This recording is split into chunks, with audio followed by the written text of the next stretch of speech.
Oh, I am added. Okay. Yay. Hi. Good thing I wasn't doing anything embarrassing there. Like singing and dancing. Hey, everyone. Hey, Java Man. Hey, Reagan. Hey, Megan. Hi, Lily. Hey, Brandon. Hi, Sunny D. Hey, Sue Elliott. Um, hey, Tiffany. Hey, OAH. Hey, Anna. Hey, Claire. Hey, Jess. Okay. Oh yeah. So Sue and I will be doing a live stream on Thursday. I scheduled it and I posted it. I don't have everything filled out though yet. Um, so I just want to let everyone know about that too. I wanted to do it as a donation stream so that like anything acquired from the stream would be donated. But apparently, in order to do that, you need to have 10,000 subscribers. So I don't qualify. So what I'm going to do is not monetize the stream, but I thought maybe I would provide a link in the description throughout the chat, the live stream chat, and also as a banner going across or a ticker going across on the screen to a specific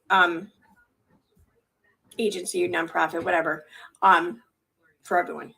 And then, so I want to be upfront about that and be clear about that too. I hadn't yet told Sue that I can't do the donation stream yet, so I'm also telling her no what I'm going to do.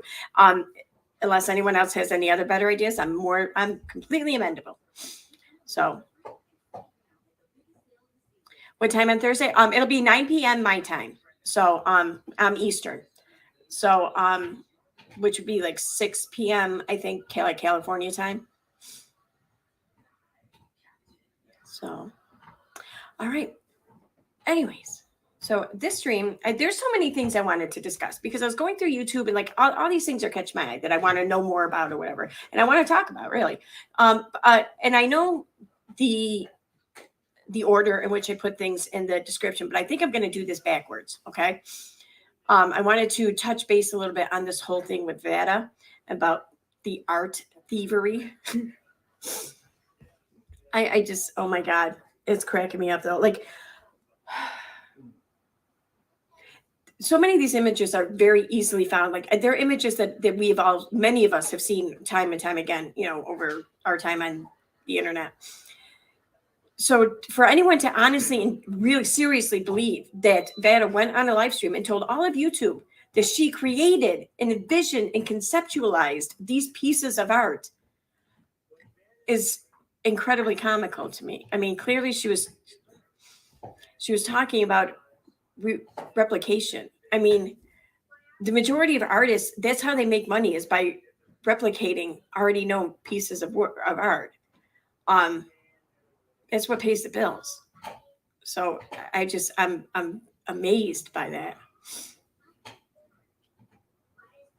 Yeah, OAH, I hear you. I could donate all the super chats and everything. But here's the thing, though. Those super chats, 30% of those super chats go to YouTube. So I'm going to ask people that if they wish to donate money, to donate the entirety of their donation to the organization that we will be sponsoring, I guess, or supporting, I think is a better word. So that way they get that agency gets 100% of the proceeds. And, I don't know. I feel like that's better. And and that way the stream can stay unmonetized too. And just all the funds can go to this agency rather than YouTube getting 30%. I mean, I got nothing against YouTube making money, they have every right to, but and I don't mind being on a platform where they take a cut of anything I make. I'm all for that. But in this instance, for this live stream, I would prefer that nobody makes any money except for where we deem it to go. So, okay. So the nonprofit, and like I said, I just haven't finished filling up streaming. I'm going to do that tonight or in the morning.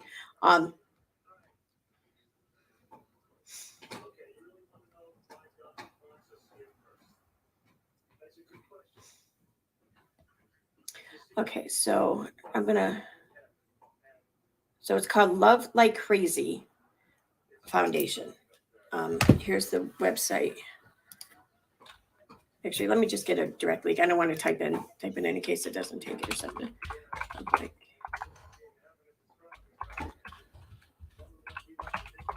All right, so here, this is the I don't want to say company. I don't know. What do you call it? It's not an agency. It's the nonprofit, I guess. That's really the only thing you can describe it as. But here it is. Here's the link to it. If anyone wishes to check it out.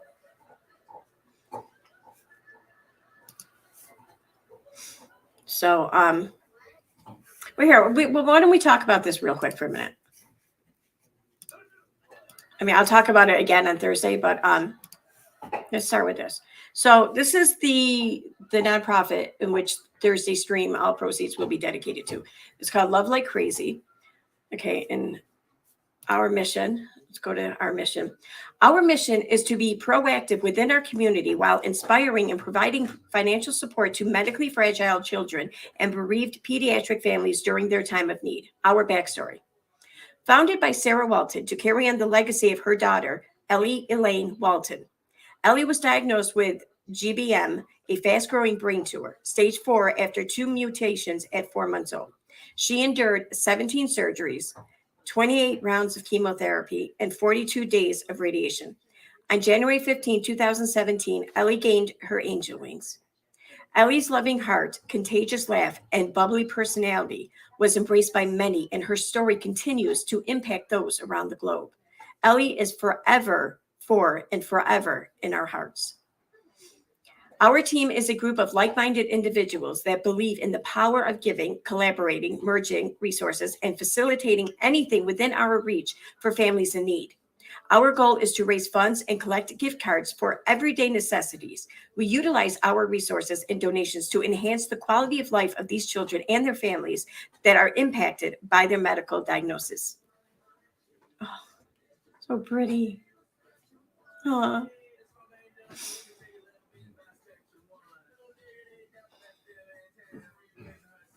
So it's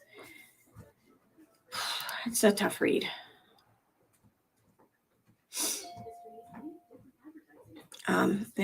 We're a nonprofit foundation that provides assistance to bereaved families and medically fragile children. 100% of donations go directly to a family in need.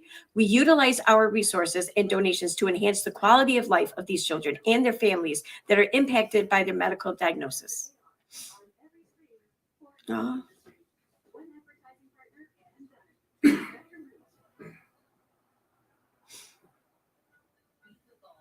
God, it's so sad. Someone at work was just telling me how their a friend of hers just lost their daughter to cancer. I think the daughter was 17 and had ended up being diagnosed with cancer like several times throughout her life, and she just decided. Well, I mean, I think that her chances of survival this last time, obviously, were not very good, but she could have continued with some treatment and possibly bought herself more time. But she decided, no, I'm done. I'm done fighting. I mean, I can't imagine going through that. Holy shit. So anyway, so that's where any and all funds will be going from Thursday stream.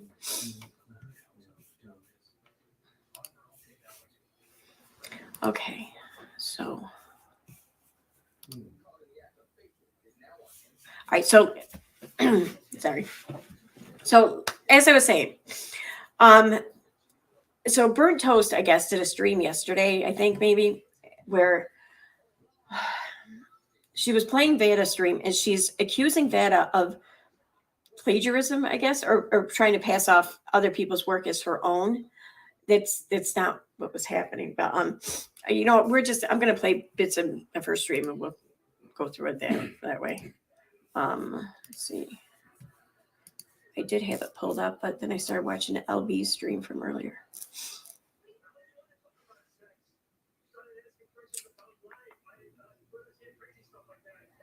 And where is it? There we go. Okay.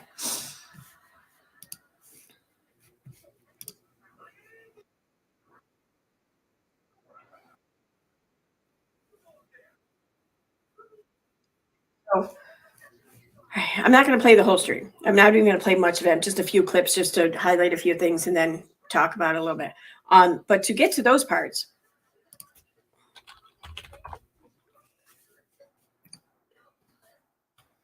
Okay, so now I did a word search for the word art in the transcript, and as you can see, 107 examples came up. Now, not every example is going to be about art. It's just they pull up every instance in which the letters ART are, come up in the transcript, and there's a lot of other words that include the letters ART.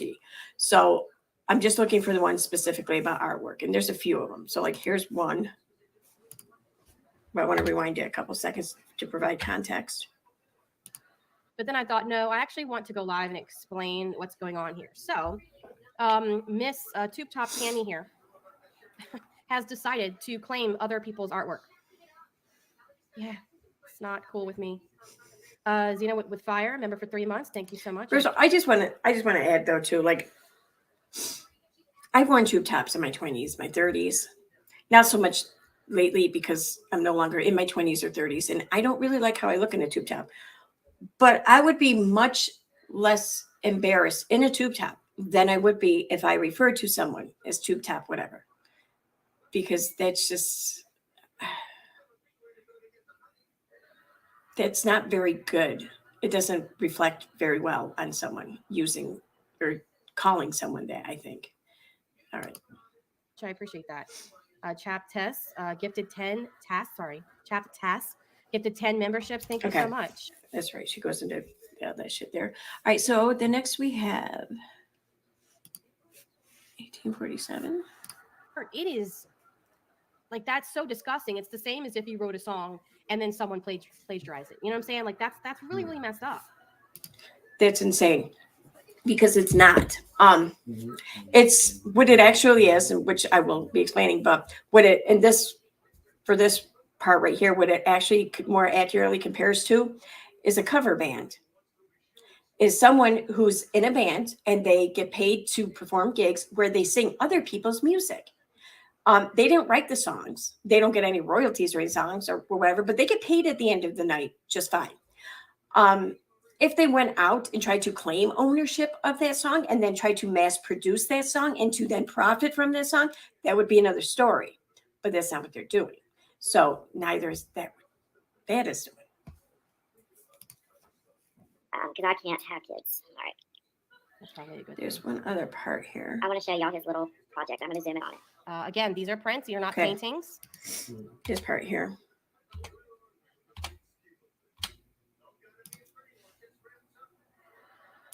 Mouse. These are prints. For 45. And I'm going to send it to him for his birthday. I did this for my nephew, and I'm going to send it to him for his birthday. Okay. Right. So I looked this up, and it's on this website called Poshmark, where somebody is selling it for $45. It actually comes with 2 different Mickey Mouse. These are prints, by the way, the same exact frame. Okay, she has her right there. Those are prints, like she said.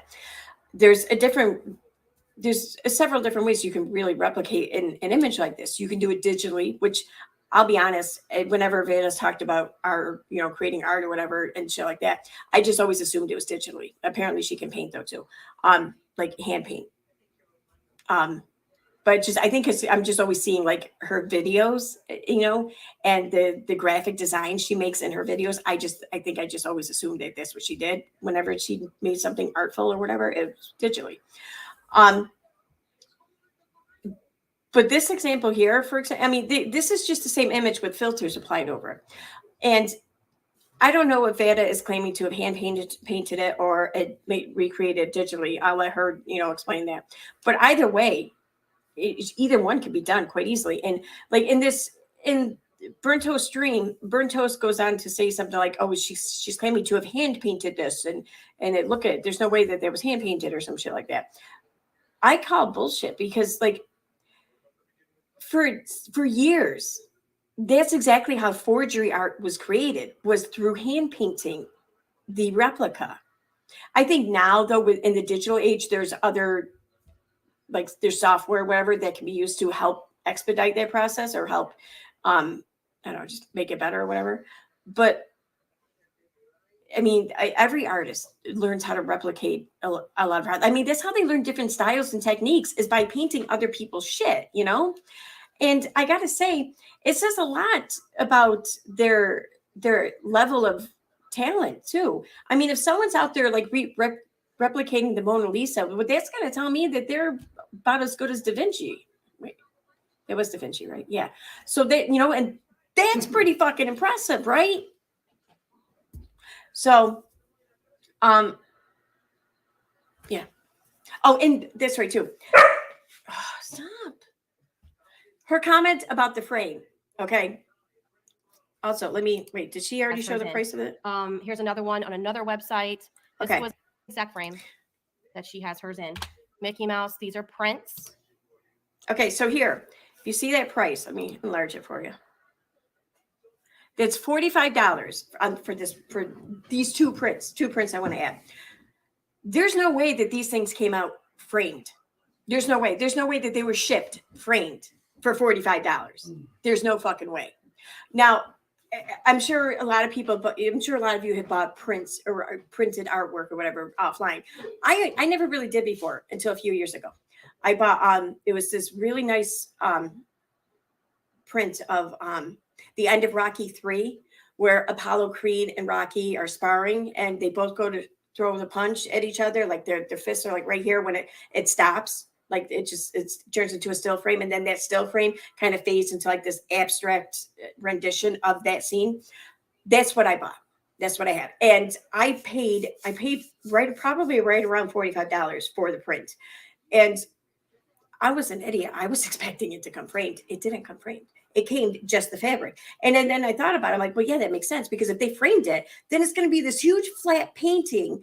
This package being delivered, and there's way too much room for error there. It could be damaged. It probably would be damaged. This way, by selling just the print, you know, it shows up safe, you know, intact or whatever, and then you go and you spend like $300 getting the fucking thing framed. Yeah.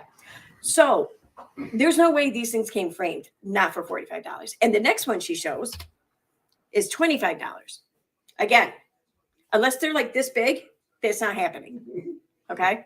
So I want to point out the frame again. That's, oh, dude, I don't even think she realizes that. What are these, two different sites? Stop it. So both of these examples that she's shown, I just realized this.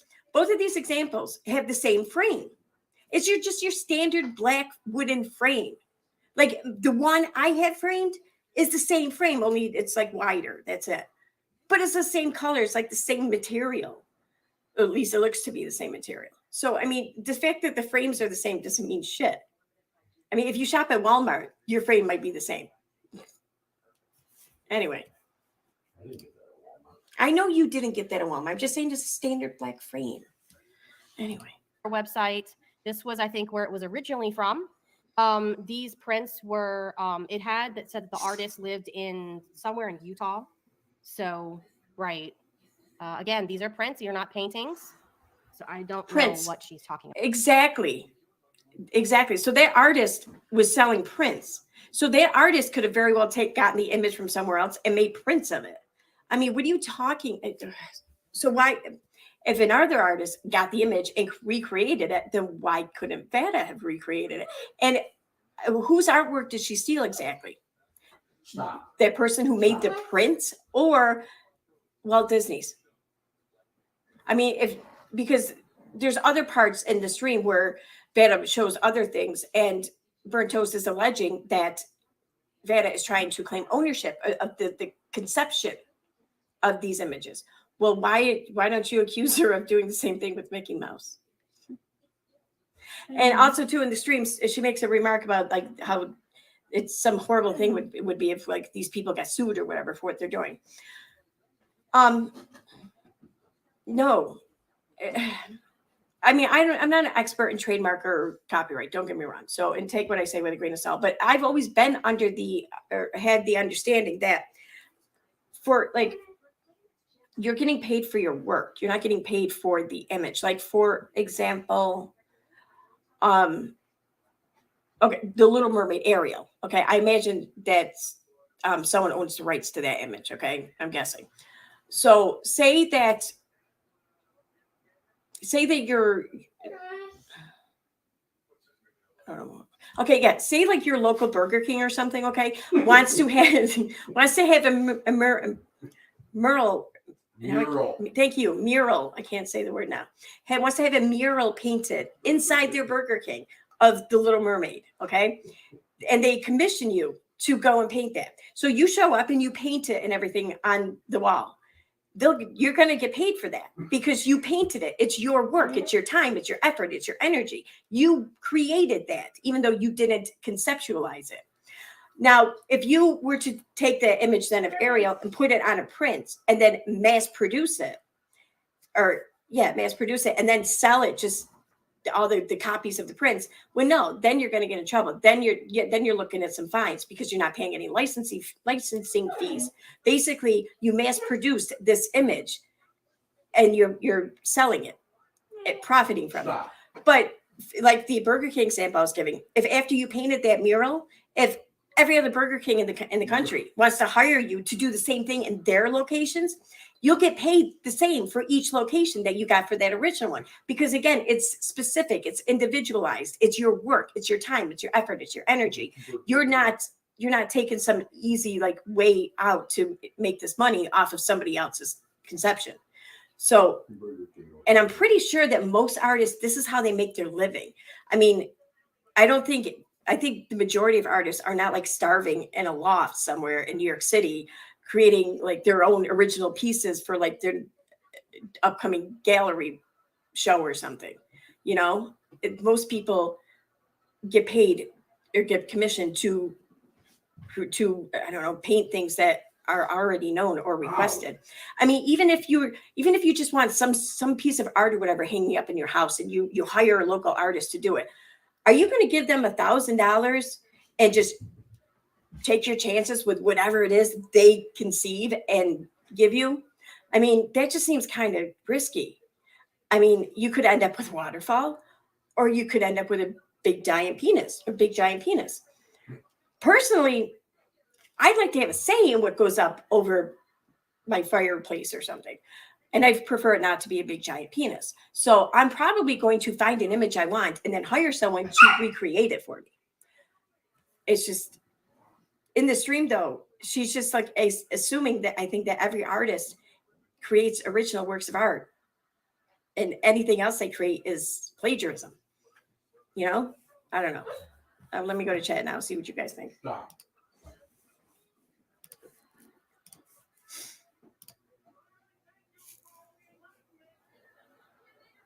No, she didn't say that there was a self-portrait. No. I know exactly the part you're talking about. It's the one with the chick sitting on the floor or whatever. She said that was her. She saw her in the image. I mean, we all do that. We all hear a song or whatever. And we think, oh my God, this could be about me or whatever. Like this so represents me and shit like that. That's what she was saying.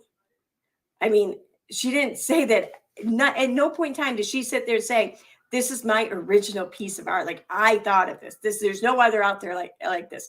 And to really, honestly, like I know that there's some stupid people on the internet. I have no doubt. Don't get me wrong. But Vanna's been around the internet for a little while now. She has YouTube channels. She's seen how hard people come, and she herself has gone hard at other people. There's no way that anyone honestly thought that Vanna could make these claims that she created all of these pieces of work all on her own. They're all original, and get away with that. And no one would call her on that. She's not stupid. You know, I mean, I don't think anyone's really that stupid on the internet at this point. So thank you, Megan. Yeah, she said she saw herself in that pic. This is what she said she meant. Oh, I didn't even know she spoke on it yet, did she?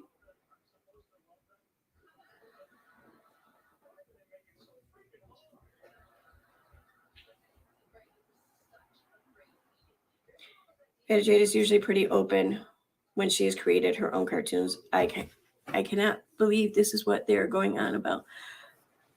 Yeah, I mean, there's a whole art community on YouTube that recreates already known works of art. Like, I mean, Creepshow art. I mean, I'm sure some of the things she did was original, but I don't think everything she did was original, was it? I mean, that's how people showcase their talent. they showcase their talent by first showing something that you want to see. Most people want to see things that they already know they like, or they have some sort of connection to, or they're familiar with. So it just makes sense. She spoke to a few of us about it. She will be speaking at her. Okay. So I don't know. Just okay. Like there's been a lot, many times really, where I had come across something, for example, something that Katie Joy had said or whatever, put out on the internet. And because of my own bias, I read it and I jump to conclusions. I assume that I know what she means and it's this thing here that she means. If I just went and jumped online every time that happened, holy shit, I would make such a fool out of myself, like time and again. Thankfully, I learned after getting something wrong once while advocating for vaccines, I learned to corroborate, I guess, or find supporting evidence or whatever of something that you're going to go out there and claim. So, and I found that the best way to do that is to not find evidence that supports your claim, but to go out and try to discredit your claim. You go out and try to find examples in which that prove your claim wrong. And it's in the lack of finding, it's in the lack of that evidence where your claim can really find some ground to stand on. I don't know.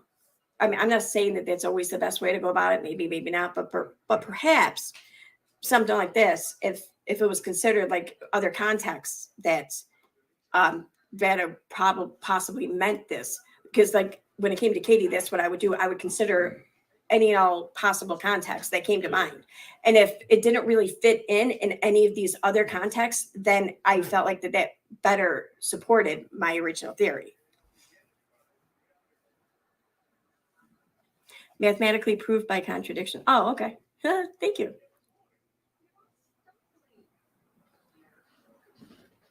So yeah, I don't know. Perhaps, I don't know. That should be done a little bit more, maybe. I don't know.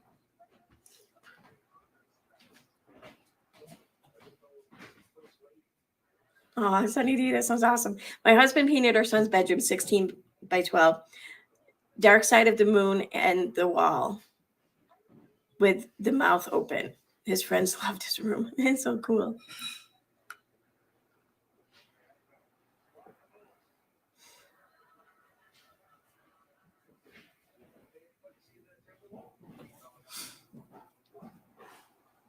Oh, shit, really? Kathy P has T. Kelly sing a song she didn't conceptualize and performed a cover song. Oh, my God. She's trying to pass that off. Oh, while we're at it, okay, just because I don't want there to be any confusion or anything here, okay? And I don't want to get like accused of shit or anything like that. I am not claiming to be Barbie, okay? I'm not claiming to be the creator of Barbie either, or her logo or her trademark or anything. I just like the shirt. And I didn't make it either. By wearing it doesn't mean I think I'm Barbie. Although I could be. No, I'm kidding.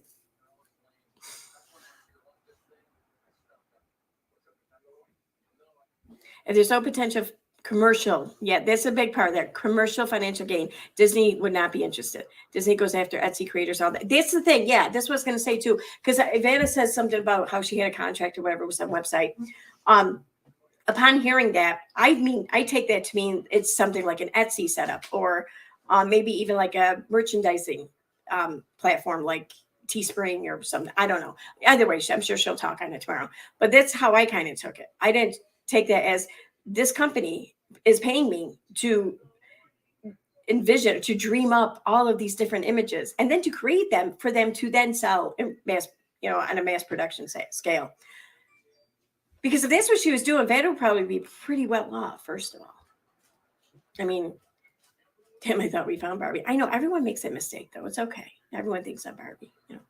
Must be the tits. I'm kidding. Or it must be the Ken.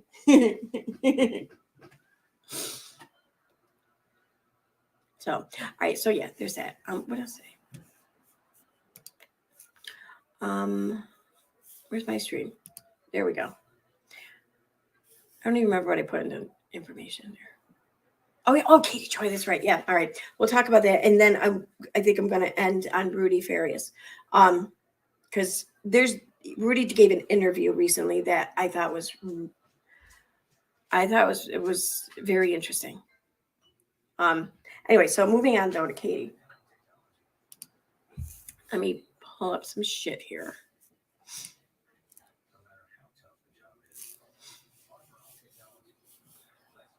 Where's my messenger?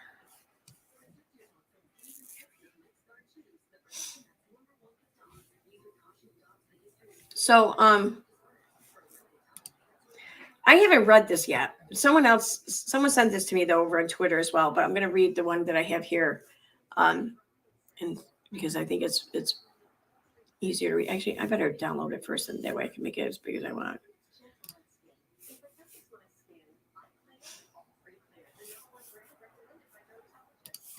All right.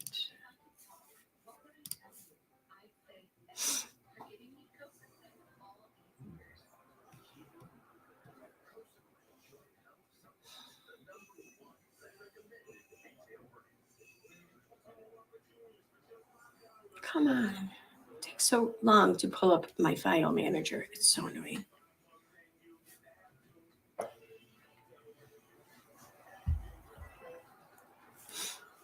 There we go. Okay. And which screen tab am I sharing from? That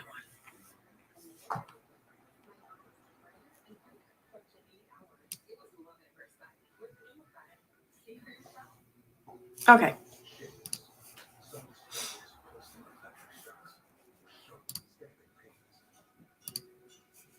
Here, I'm going to make this as large as I can because it looks like it's going to be a bitch read or make whatever. I want to. Oh, there we go. Oh, that's better. Okay. Holy shit. It's huge. That's a huge screenshot. I knew you were going to say that. All right. So this is a post from Katie Joy from January 11, 2016. And it goes on to say, we just got back from genetics at Children's Hospital, which can I just say, why are we still talking? Why is this shit about her kids still being discussed? I mean, why does she keep bringing this up? Today was eye-opening from the perspective that we are going to try to start connecting some dots. Vaughn has several systems impacted. We're able to document about 4 body systems that are affecting him, which is probable that he has a global issue that is causing all of it. I don't even know what half this means. Now we get to start searching. Based on symptoms and how he's presenting, he appears to have a connective tissue disorder, but they don't test for that. So we just have to watch that because he has heart murmurs. I don't even know how Cari malformation. No, there's a way to pronounce that. I know what that is because it's like you see it a lot in vaccine talk. Because anti-vax or not even anti-vaxxers, but alternative medicine people have all kinds of theories about this shit.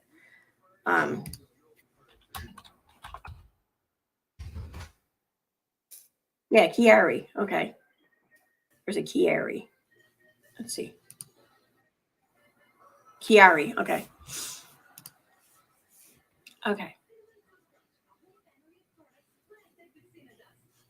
Now where'd it go?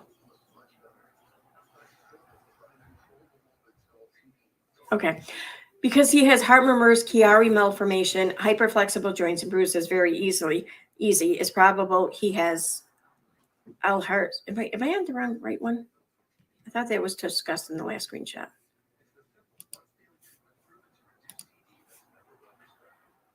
No, okay, I am. I'm on the right one. Okay.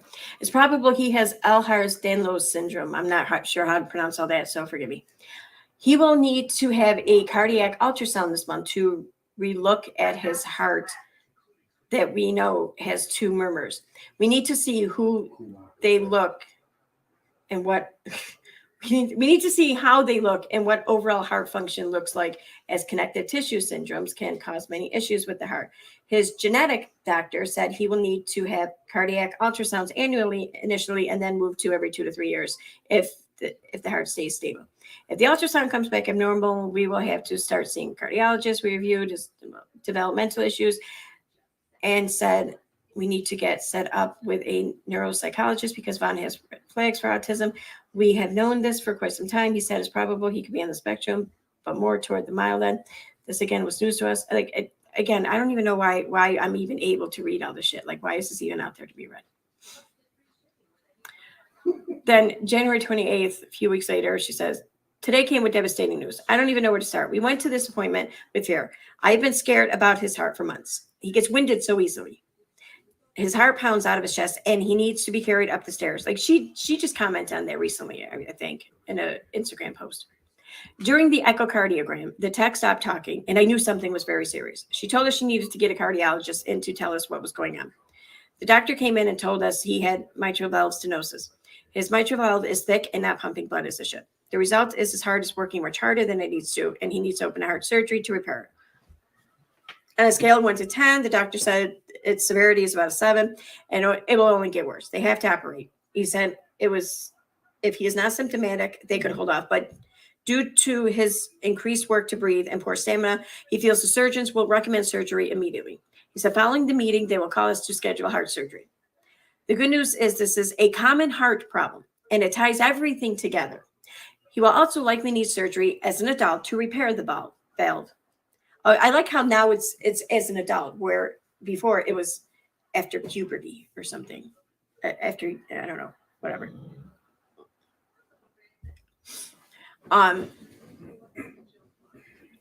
He's clearly suffering from the EDS, a connective tissue disorder.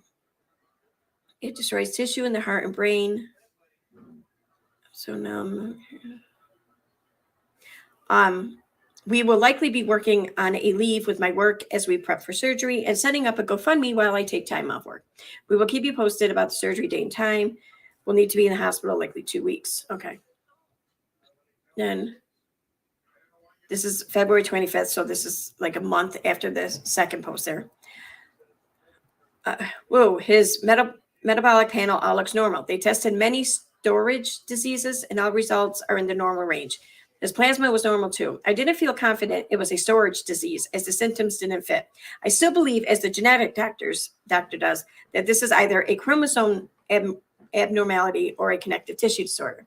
I'm still leaning EDS. I'm grateful that bigger metabolic diseases have been ruled out, as this will help the heart surgeons know what to do. What do you mean? They didn't decide on heart surgery before a month? That seems like an awful long time if the severity is at a 7. I'd be pissed if I were her. I find him laying on the floor a lot. He lacks energy. Yeah, I'd be upset. Like, I don't get this. See, none of this makes sense. And I think this is the problem, Katie. And like, she wants people to stop talking about her son. First and foremost, she needs to stop talking about her fucking son. She does. You can say she has the right to, and like whatever. And yeah, in a perfect world, in an ideal world, you'd be absolutely right. She should be the only one talking about her son. But that's not going to be the case, especially when she keeps contradicting herself all the time. And then when she starts posting about this shit out of the blue as though to garner sympathy and whatever else, people are then going to take issue with that, I think. And that's just the bottom line. I don't know what's wrong with her kid. I don't really care, to be honest with you. But I just want to point out how the inconsistency that she keeps creating is the problem, and is what people are noticing. I mean, if she truly, truly wants that to stop, if she truly wants people to stop talking about her kid, then she must first do that. I mean, she admits it freely that she's a public figure, right? Well, much like the public figures she's always talking about and the depths in which she goes to talk about them, the same rule applies to her. It's fair game, right? Well, yeah, but you're not going to win by just telling people not to do it. And you're not going to ever make this not fair game material. The only way really you stand a chance is to stop creating the interest. And the only way you do that is to stop talking about it. So I just want to throw that out there. I don't know anything about EDS. I don't know. But I mean, she knows that she still catches shit for whenever she talks about her kid having autism because of the blog post she wrote saying that her son was misdiagnosed with autism. And then when people say, oh, well, I didn't catch where you corrected that again. And she says, oh, well, I didn't. I stopped writing about my son. That's why I didn't do it. Well, that's why people still think that your son was misdiagnosed with autism, because you never wrote about the misdiagnosing of the misdiagnosis. You know what I mean? Because you stopped writing about it. You kind of can't blame people for picking up where they last left off with you if you don't yourself continue where you all left off. So just saying. Yeah, no, this isn't about Vaughn. It really isn't. That's why I'm not gonna continue reading those posts. I'm not gonna go into it. I think I showed just the inconsistency, and that's all I care to show. But there's more though. There's a little bit more. And here's where we go to.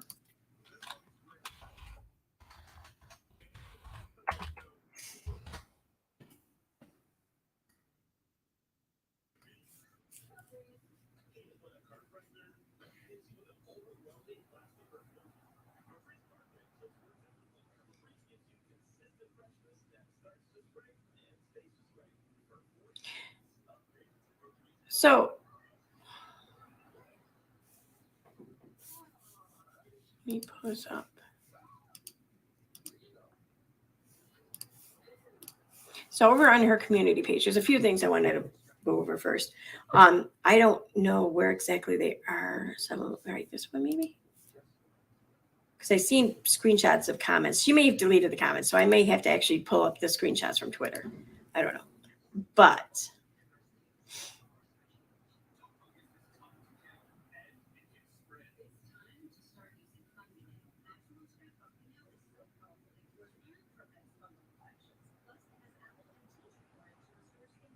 I thought that she put something up though about her face again, didn't she?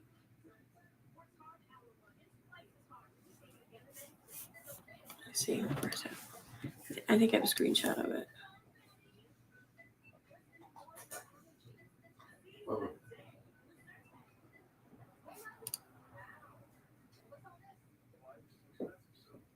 Oh, so okay. This is from 2 days ago.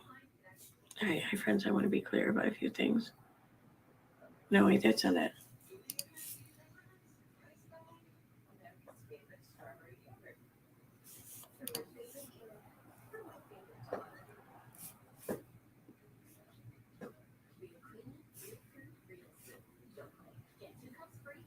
All right, so we're gonna go on over to this account.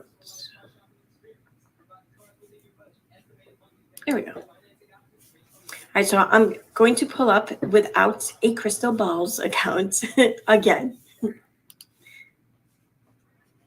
Okay, I love this account. It's like one of my favorite accounts on Twitter. So they posted a few interesting. Oh, sorry, I want to talk about Barbie too. That's right. Oh, wait, I didn't see this one yet. Oh, what did she write? Okay. Again, can I just say, I still cannot believe that the sticker image she used to cover up or redact her son's head was what is universally used as on the internet to depict an ass. Like the peach sticker there, everyone uses that for when as an emoji for ass. So she effectively put an ass over her son's head. I just want to point that out again. And I may point that out every stream going forward. I don't know. It's fucking hell. All right. What does this say? Speaking with a medical professional who has this to say about Vaughn and his myriad of diagnoses. Thank you. Diagnoses. Thank you. Thank you for that. You correct plural. Whatever. Okay. Shit. I'm summarizing as they want to remain anonymous. If you don't know medicine, you would sympathize with her. There are plenty of children that have the same problems. Katie hasn't seen what I have. Some neuro told her V was a medical anomaly. I did my clinicals in pediatrics at Redacted, one of the best hospitals in the world. Katie can't make up her mind what is wrong with her poor kid. His hydrocephalus would have more than likely be determined by ultrasound in the womb. That's what I've always wondered. Why wasn't this shit discovered when she was pregnant? Like they would have been able to detect all kinds of shit for my kids when I was pregnant. I was last pregnant in 2004. So, ultrasound in the womb. Sounds to me like she didn't have good prenatal care. I can debunk other things she says, but without seeing the child, I can't in good faith. No state that I know of offers all-day nursing care, state-funded or not. It's far too costly, around $37 an hour, and at most would stay 45 minutes, not all day. That's what I figured too, if it was like an RN, which she's alluded to them being RNs before in the past. I thought maybe like a nurse's aide or CNA or maybe even an LPN, but like an RN all day, that's unlikely, I think.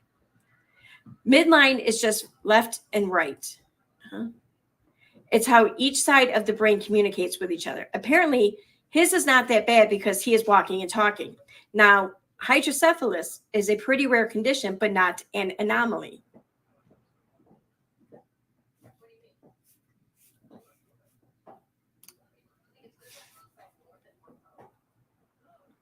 Midline in an infant is simply an invisible line drawn right down the middle of the head, divides the left side of the brain from the right. As an infant grows, they signal and cross, which in turn affects speech, walking, coordination, etc. If a baby doesn't cross the midline, usually an occupational therapist is used. Think of it as a child being able to toss a ball from hand to hand. He looks fine from the video you showed, except for his head. You can see a baby's position in an ultrasound. This midline thing would have been known. The child wasn't born in the 1980s. It all depends on how V was laying in the womb. But again, doctors would know this before birth. Most babies lay in a supine position on their backs up until a couple months before delivery. Furthermore, calling him a medical zebra is a term used to refer to medical conditions so unheard of and often cause a chain reaction of other problems. This is not this child, in my opinion. Interesting.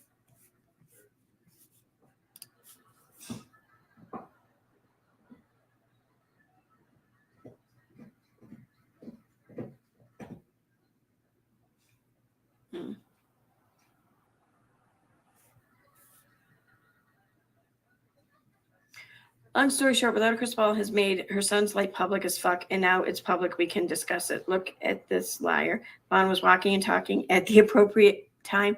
She always said that he was nonverbal until like he was like 5 or some shit, right? Wow. Forgot to add these.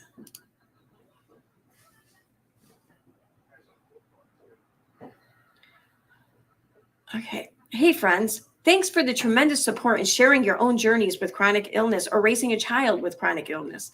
I did not share for sympathy. I wanted people to know a personal side about me that matters in my life. My son is literally the reason that I breathe, and I love everything about him. I think I already read this, but I'm going to read it again. We have lost a lot of people, and that's been super hard. But that's not his fault. It's their fault for not being able to cope with his illness. Illness makes people face reality that many can't face. It's challenging to face the possibility that a child could die. Many people cannot handle that. And to them, I say that it's their loss, not ours. Life is built around convenience. When someone is convenient and can fit into the box where it's perfect, then it's easy to be their friend. When someone comes with complexities that are not always easy to understand, then it's challenging to be around them. I think that is probably no more truer of a statement to ever come from her. Only I don't think that in actuality she's referring to her kid. I think she's referring to herself. That she was not easy to befriend. She didn't fit into everybody else's box of perfect. She was complex. Therefore, people just didn't understand her or be her friend. My son has, in my opinion, legitimately beat death multiple times. Doctors gave us a grim prognosis at 3 months old. We had no clue what to expect. Despite all the fear of the doctors, my son kicked their expectations right in the booty.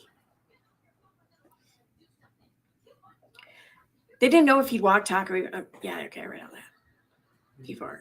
He began speaking in intelligible sentences at age 5 after he got his VP shunt to treat hydrocephalus. Once he got his shunt, his entire life changed. He learned to walk at 18 months. He begins speaking. Okay. He is verbal, and this past year he learned to read. He was 9 years old when he finally learned to read sentences. He's learning to write, and he's doing the same math as his class. He has special friends at school. He does not have a genetic condition. His issues are related to how his midline formed during the very early stages of pregnancy. Doctors have assured us that what occurred is a medical anomaly and nothing I did or didn't do caused this to happen. See, the fact she puts that in there just makes her sound so guilty.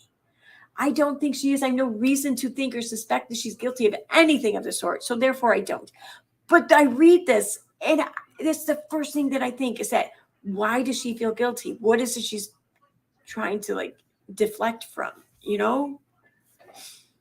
There are no other kids that can compare him to because he's considered a medical zebra. Yeah. Which simply means he doesn't fall under a single category and there are no other cases like him in the world. That reminds me. Oh, wait a minute. Let me go here.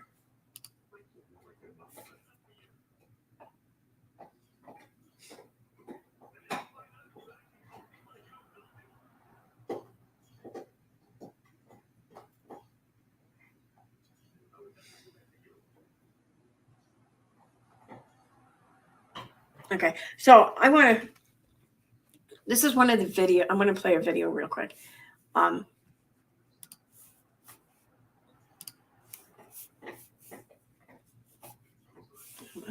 see.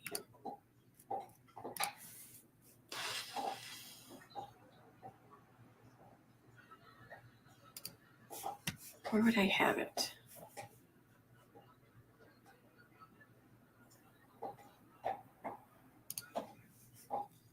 All right, so one of the first videos I ever did, it was just like a short. I would be considered, I think, a short today.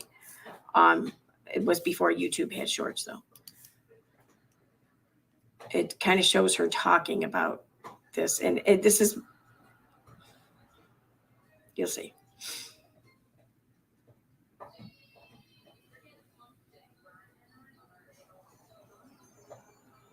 Okay.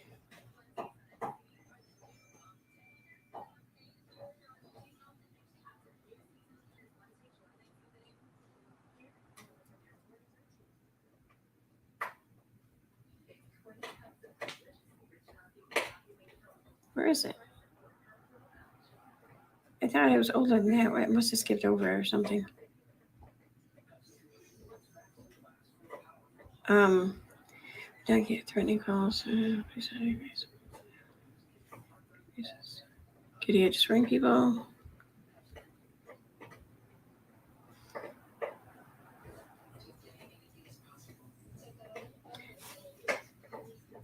Is it undershorts then?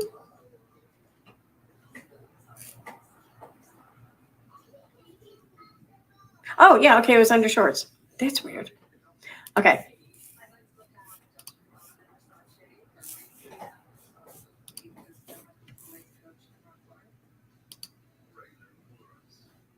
So this is two clips. Okay. One is she's talking about what these mom groups are like on Facebook, what her takeaway from them, what she thought of these mom groups for families of kids, for parents who have kids that are medically fragile. And then the next clip is her basically doing the thing that she was speaking out against, I guess. So. My son in 2017 because of it. I was like, this is literally the most toxic environment of people wanting attention and the competition of who has the sickest kid. It's the craziest dichotomy in the entire world. It's like, oh, it's this rare disease. It's like 1 in 15,000, which actually, if you think of rare disease, that's actually not super rare. I mean, it's rare, but it's not super rare. My son is like 1 in a 7 billion, but I'm not trying to be snotty. I'm just saying, like, this woman is like, and her daughter is fine. Like,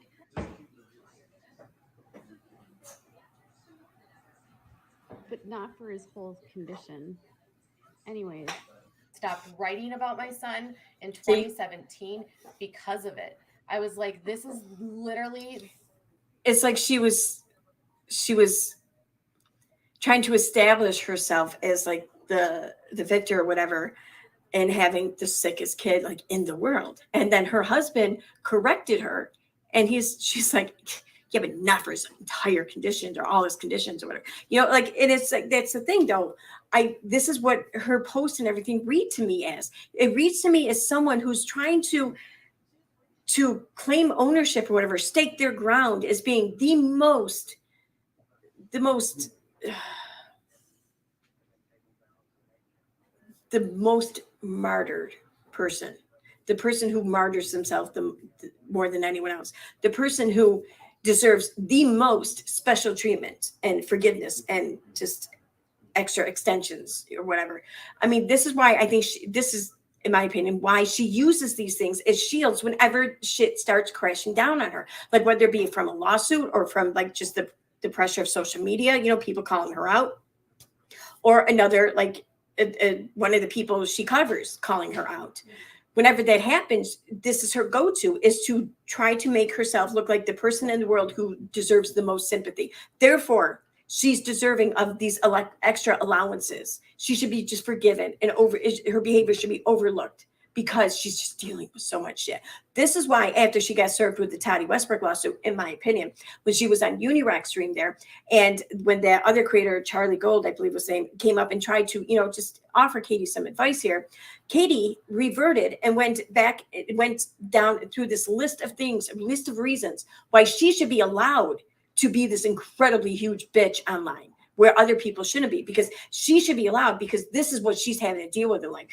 And she lists all these things, like most of these things are things that people all over the world deal with, all over this community deal with, and the rest of them are things that she's just greatly over exaggerated about, in my opinion. So she's exploiting these things. She's using these things to explain away any accountability she should possibly have to face. And therefore, she should be allowed to continue this behavior, because these things will never go away, at least in her mind, they won't. They will never go away. This is why she does streams like the one we're going to be talking about in 2 days. She does streams where she's going over and recalling like this horribly traumatic event of hers where she felt like she was going to lose her child. And she speaks of this as though she's still stuck there. Like she wants to be stuck there. She doesn't want to be years later where her child has not only survived, but is thriving today. Like she's not trying to pull from that reality. She's still trying to pull from the old reality when he was sick, before they knew what was going on. And when people like, I'm going to say steal her thunder, because this is a term she has used when she discussing things. When people appear to be, in her view, stealing her thunder from claiming this title, well, they got to go, because Katie's the most sorryful person in the world, right? I mean, she's the biggest victim. And this is why her son's being discussed right now. And I think that, myself included in this, I'm speaking to myself here. I think we need to stop giving her what she wants, because the more she puts her son out there in these conditions and everything, the more people talk about it. And then the more she sits there says, they won't stop talking about my son. They're exploiting my son. Now, we all know that that's bullshit. She's full of shit. But the more we do it, the more she's going to feel like emboldened to make these claims, and the more she's going to make these claims. And there are going to be some people who believe her, like it or not. There will always be, there's a fool born every second, There's always another viewer coming up to her channel as she fucking blocks her, someone else blocks her, So there's going to be people who believe her. This is also why when she posts things like these messages or whatever, these emails she gets that are like just really incredibly rude and just like almost threatening, I don't believe that she's actually receiving these, at least not organically anyways. I think that they're much more manufactured than she wants other people to realize. And I think she does this just so that she can make that post and garner that sympathy and garner that protection, garner these shields to prevent her from having to be held accountable. so she can just be given these extra allowances for shitty behavior. I think that she's probably done this a lot through the years. Like, I think that this is how she got by in life, really. But and so I want to say, if I'm right, if this is how she's gotten by in life, you're a fool. I'm a fool. We're all fools. If any one of us think that we're gonna ever give her that gotcha moment, because she's a pro at this thing, and we're not. But there's one thing though that she cannot combat. There's one thing she cannot argue her way out of, or whatever, and that's just being honest and being truthful about anything you say or do regarding Katie, because that's where she doesn't hold any ground, is in the truth. But the second any one of us comes at her from a place of a desire to see justice or whatever, that's where then we're fighting in her territory. But I mean, if you just come at this from a place of like, look, the chips will fall wherever they may, but here's what I know, here's what I'm putting out there, take it or leave it, then she doesn't have a defense against that, I don't think. So I'm just throwing that out there, my opinion. So what was I doing? I want to go back over to Twitter.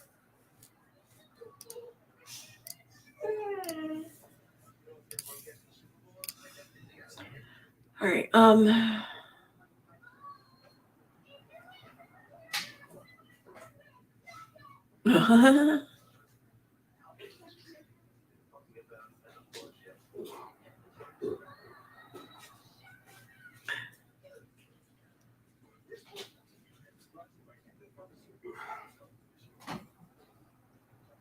She's accepting stars. What? Where's it? Oh shit! I didn't even see that. Oh yeah, but she's not making any money off of these posts or whatever on Facebook. I've been wondering too. Like, she's been posting a lot of shit to social media and keeping it off of YouTube, and she's even been but except for her community section, she's been posting a lot of personal shit on community section, but not so much making videos about it. I've been wondering what's been going on or whatever. How she's been making money and shit. Wait, what? She thinks she's a puppy. It's funny. I know, puppy. She thinks she's like a little lapdog puppy, but she's not. She's quite big, and she's like curled up almost like Indian style on the ottoman like a kid, but she's like a big ass dog.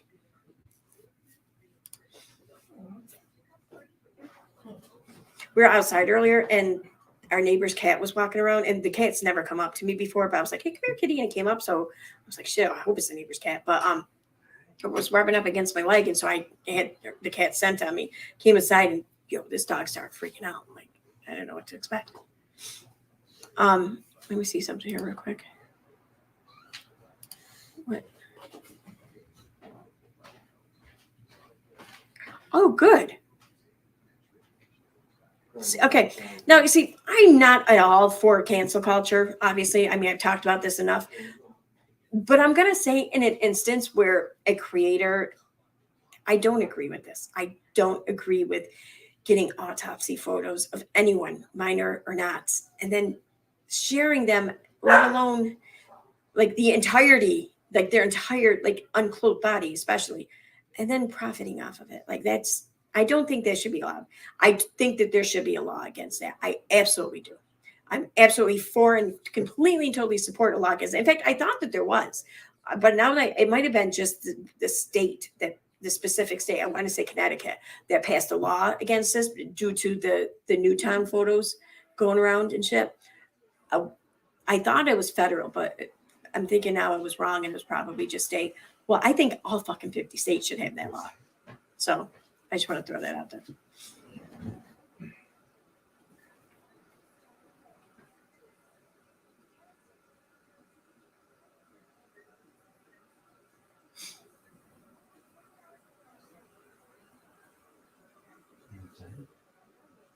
What is this? All right, hold on. I'm coming. All right, I want to go over to her Facebook real quick. No.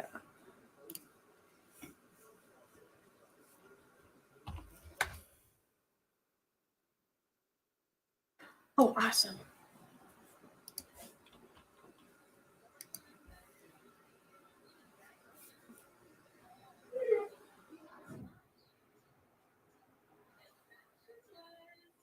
Wait, that wasn't posted recently.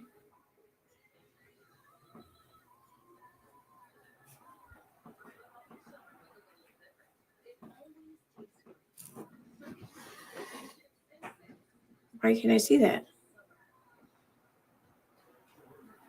Did she remove it? She might have removed it.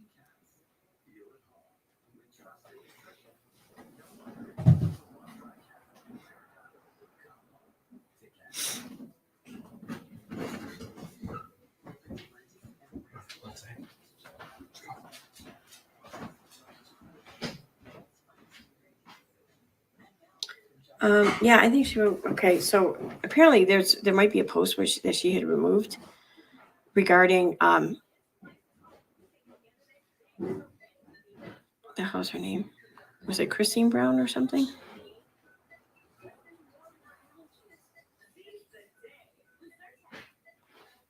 Yeah, I'm back 6 days. I don't see it.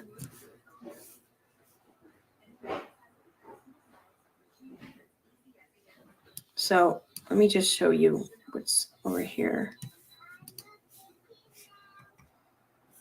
All right, so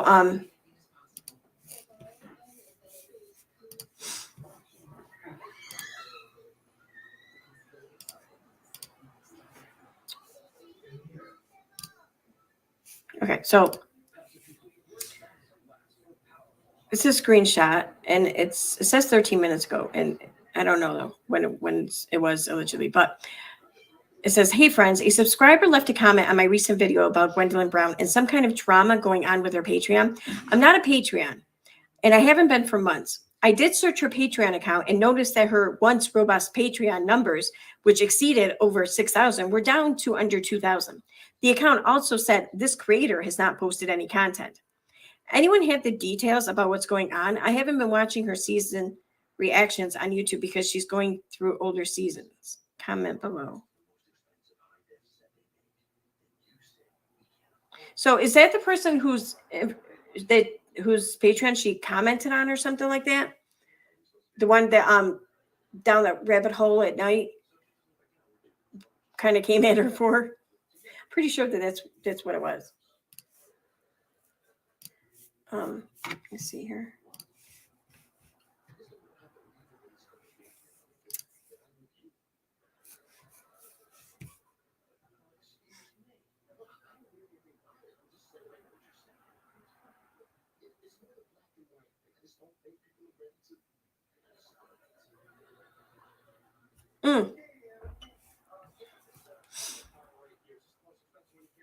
All right, let me go through this one real quick, and then I'm gonna move on to a different topic, I think.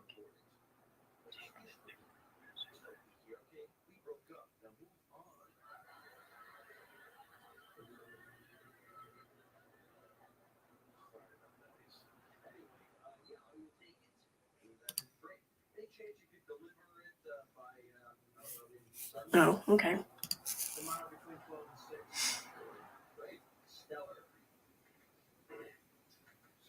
Okay, so moving on from that.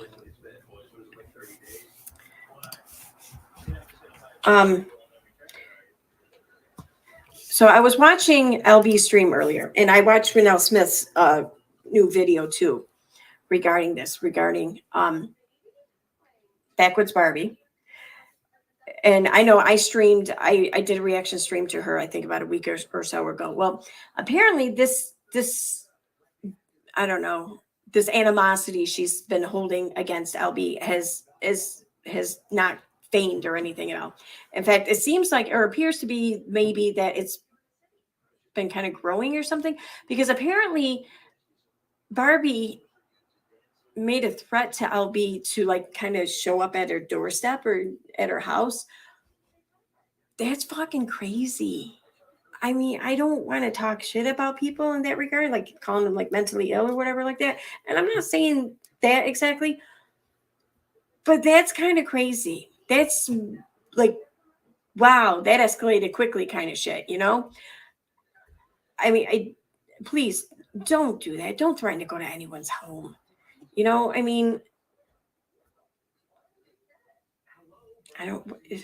You know you don't mean it, first of all. You know you're not going to show up there. You're not. No matter how mad you get, you know you're not going to have any follow through with it. You're not going to actually travel states away and show up in someone's doorstep over some YouTube nonsense and be like, come on, let's fucking what? Duke it out or something? I mean, who the fuck does that? What the fuck? I mean, I mean, I haven't looked at Barbie's page in a while or channel in a while, but that's what happened, right? That's fucking crazy.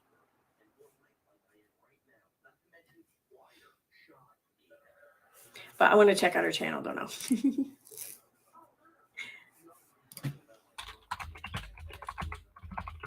Oh, and my shirt is not at all a reference to Backward Barbie either. In fact, it's spelled with an E, so it's not her. I don't want to be accused of, like, taking her content or something because of my shirt, some shit like that.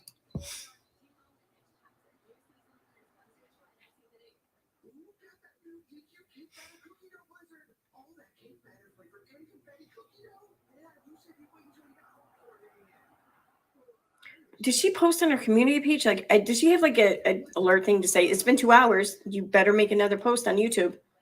Like, I think she does. I think she might. She might.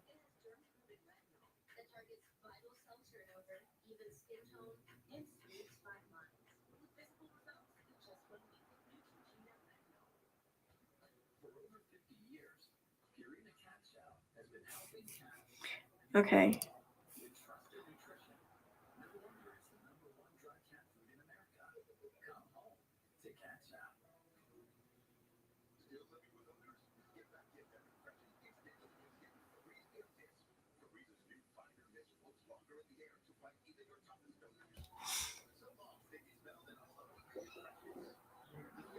Okay, I wonder, is this the threat that they're talking about? Because I don't know. I'm thinking that she did another threat on top of it. Hey, keep it a real lefty. I just saw that you came in here. What's up? Are these comments behind or something? Because I didn't see you in the chat a minute ago. So this is a post from a day ago. Is it? Will give me an exact time? No. Well, okay.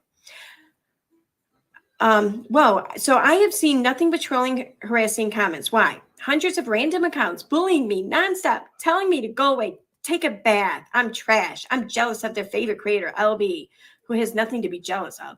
So now I'm going to address them and her. Official LB, get your subs or your fake accounts off my channel. No one, if people are making fake accounts, they're not doing it to hang out on your fucking channel, community page, or whatever, your channel. It's not happening. It's not. I mean, fake accounts would serve a purpose, I would think, right? You can talk your shit about me, but stop the harassment, because I don't see you being harassed by my subs and your comments. Well, how do you know? I mean, chances are there's some comments she removes or whatever. But either way, I think you're right. Yeah, but I also don't think they're in yours either. You can meet me. Oh, you can meet me in real life. I can drive to you or whatever, but you're going to stop this shit today, or I can stop this offline, period. Oh, yeah, that was it. That's it right there.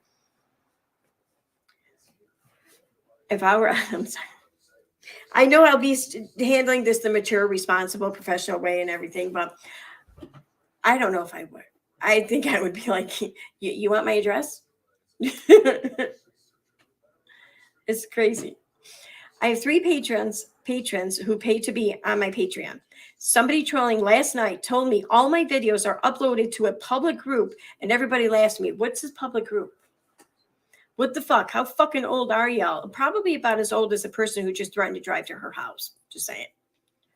Or at least kind of. 12? Nah, my 12-year-old don't even act this bad. Excuse me. Why the fuck are you all watching me nonstop to complain about me complaining? She might have a point there. Weird, man.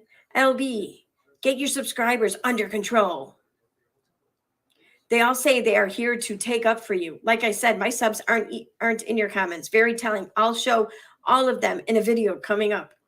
That I would like to see. I'd like to see all of these, yeah. You're not being harassed, but your subs are stalking and harassing me. Okay. Yeah, right there. This is driving me nuts when creators say this.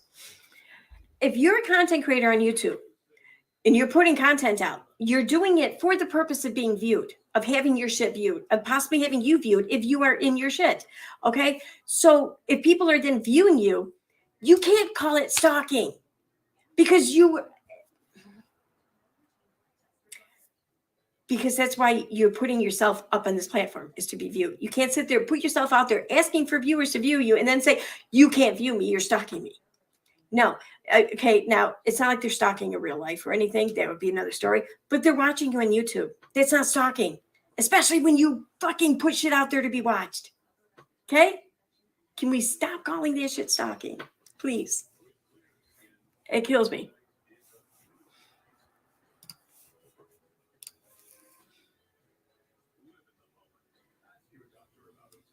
What the actual fuck are you doing? You know, or you about to know me real good. Without a crystal ball, and her subs started the same shit a year ago. The same shit years ago. They didn't succeed. So you really think another whack low life is going to push me off the internet? Nah, watch me be great. Take notes, girls.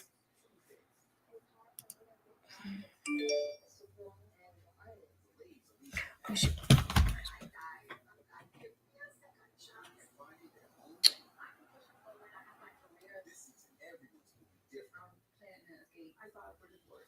Okay. What part of Mississippi are you in? Why do people believe like they need to get a life? Stop going on the internet harassing people. Okay.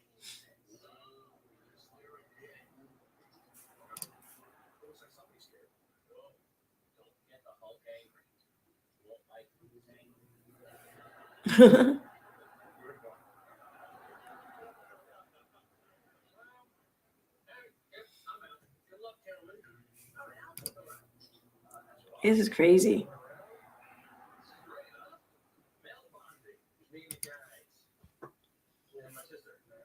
Oh, no. Okay, so someone wrote, try to get a lawyer and get harassment in them and make them pay. To which Barbie responded, I'm going further and getting IP addresses now. IP addresses will show someone's location. Oh, my God. Oh, first of all, they have to be doing something criminal, I think, for you to subpoena for their location or have a search warrant served, one or the other. But there has to be some sort of like reason, I think. Secondly, I mean, you could throw like an IP catcher or something on it if you position it just right and it to where it targets only the intended target to whose IP address you want to find. But that IP address is a public IP address. That's not going to show you like the block they live on or any shit like that. That's just going to give you a city or a region or an area, depending on the population of that, where the server is. Like where I'm at, the location that will show up on my IP is Deerfield. I don't live in Deerfield. And Deerfield, that server covers a pretty big, large area. And including most, or if most, if not all, of the city of Utica. That's a city, okay? So that's not going to tell you shit. That's just going to say that someone in the area is doing it. That doesn't mean me, especially if you're someone who has a lot of subscribers. That could, the chances are there may be more than one person here who doesn't like you. And that's also providing that no one uses a VPN. So that's not going to tell you shit. Definitely wouldn't hold up in any court of law, like or even any civil court, I don't think. Right. Okay, good girl. Lay down. Go lay down.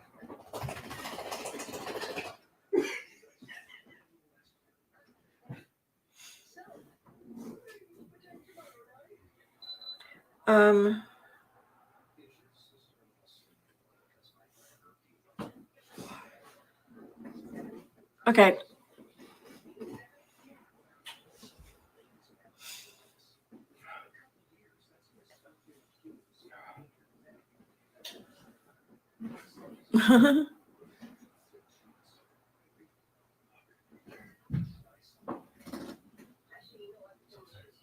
I'm just looking at chat. All right.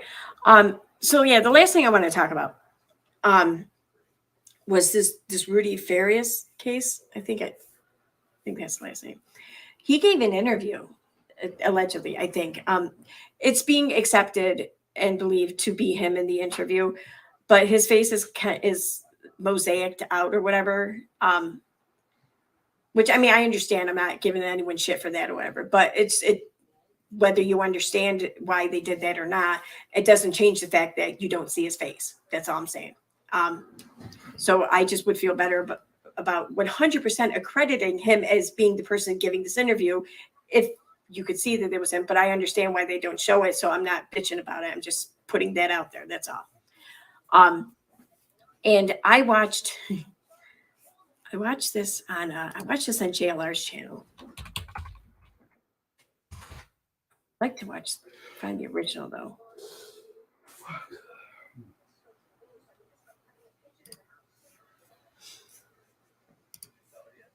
I think it was a live stream. Maybe not.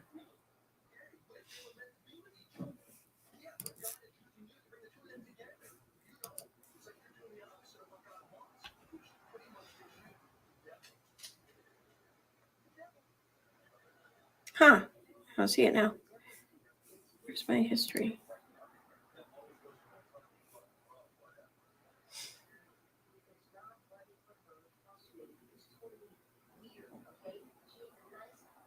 Okay, no. Okay, there it is. All right, I got it. So Grizzly Hood News, and this was on Facebook, I think. Let me see if I can find it there.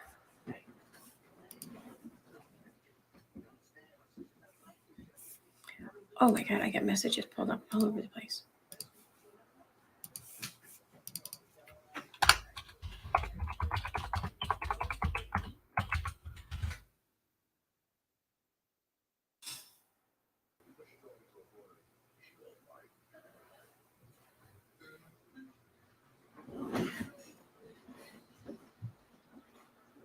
You don't have a page or something? Okay, no, there it is.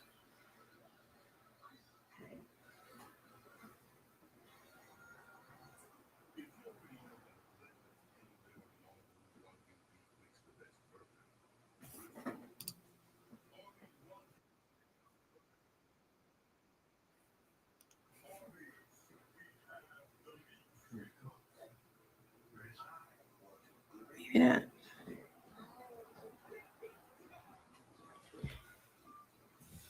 All right, let me see pages.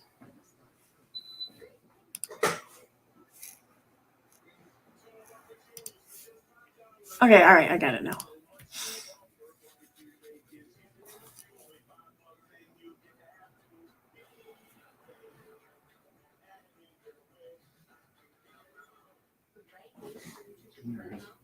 Okay, so there's 3 parts of this interview. Let me find part 1. There's part 2. All right, there we go, part 1. All right, let me share screen.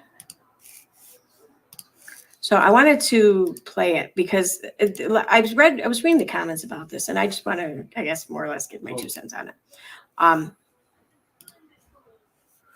So yeah, Grizzly Hood News. It's the name of the page, and see, this is what I mean by the mosaic or whatever on it. But so I'm gonna go ahead and play it. I'm just a little sick. I think I just got a cold or something. But other than that, I'm good. Happy here. Well, we probably need you to talk really loud, just because it's phones. Yeah, I understand. It's just it's a little struggle. My throat's kind of sore. I understand. Oh, actually, it's not a bad idea. Hold on. Rudy, how are you 25? Let's say 26. Listen, at my age and dates sometimes. So sometimes it's a little hard for me to keep track, especially if I don't have phones or anything. It's a little difficult. You know, if we keep the door a little open, it's helpful with the light. That could work if you want to hold this right there.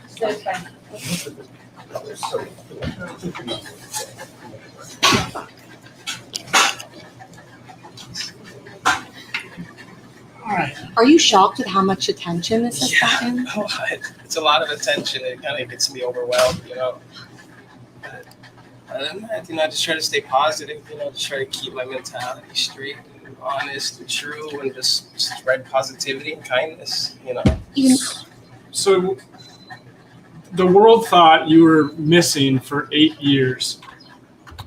Where were you? Where have you been? Just at home.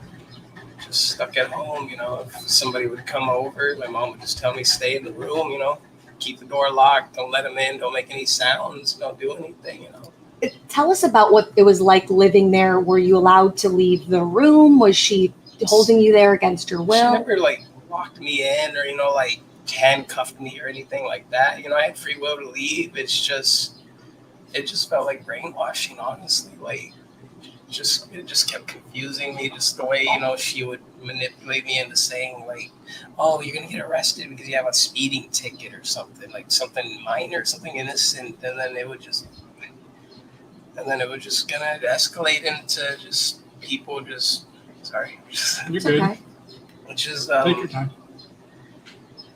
yeah, it just escalated from there, from, you know, just wanting to get away from home, just be free, live my own life, arguing all the time, and then we eventually just went into just, she locked me in there pretty much mentally, just that she was my only parent. She was the only person I really had besides my brother. So when I lost my brother, I didn't have anybody to teach me how to live, you know, how to have confidence or trust in myself or anything, you know. So I just depended on my mom all my life. What had you been doing for those 8 years? Just trying to study the best I can online, you know, understand how the world works, you know, understand different cultures, different religions, different everything. Because my life, I just believe that we should stop putting labels on everything and just understand the communities and the prosperity and the growth and the positivity, because there's just too much fighting, there's too much anger, there's too much depression and mental health problems in the world. Yeah, we just need to spread more positivity, because all of it, everything around us, it's an algorithm that they control through the social media and through the colors and just everything. You know, like if you see something white, like a white wall or a white pillowcase or a white car driving around the place, you know, you'll just understand that, like, you're just trying to have a positive thought, and then you'll look at something white and get sidetracked, and you'll get distracted about stuff and things, and then you'll find stuff like a pink wall or something, or pink whatever, and then you just be reminded of, you know, somebody trying to help you, prosperity, you know, just somebody loving people. And red, people confuse that for anger or hate, and it's only anger or hate, these type of things, if you look at it that way, you know. You know, police said a lot of times that you were 17 when this happened and you were an adult. You spoke a little bit about this, about some of the family trauma you've had growing up. Talk about the fact that although you're an adult, how difficult it was for you to be in this situation and maybe not be able to get out of. It felt like Stockholm syndrome, honestly. Like, just held against my will mentally, not physically, just constantly, like, she was bombarding me with negative thoughts. And like every time I come around her, she just makes me, it's like little triggers just pop up, and it's like if I'm trying to get away from my mom, I'll hear a random noise, and it'll be like a little reminder in my head, like, don't do that, don't say this, or, you know, just little things. Like, she's putting ideas or thoughts into my head whenever I'm just trying to, you know, just understand the world. Do you think your mom took advantage of you? Heavily. How does that feel? I mean, I can't imagine. You said your mom's really the only person in your family you have. How was that you felt your own mom took advantage? It's like I lived in prison. It's like I lived in a fucking jail my whole life. I just wanted to be free. I wanted to have my own job. I just wanted to live my life. I just wanted to just love somebody, you know, have somebody else who would actually love me, because I wasn't sure what love was. I struggled understanding my emotions. I don't know when I'm sad and that I'm sending out negative energy. I don't understand when I'm happy and sending out positive energy.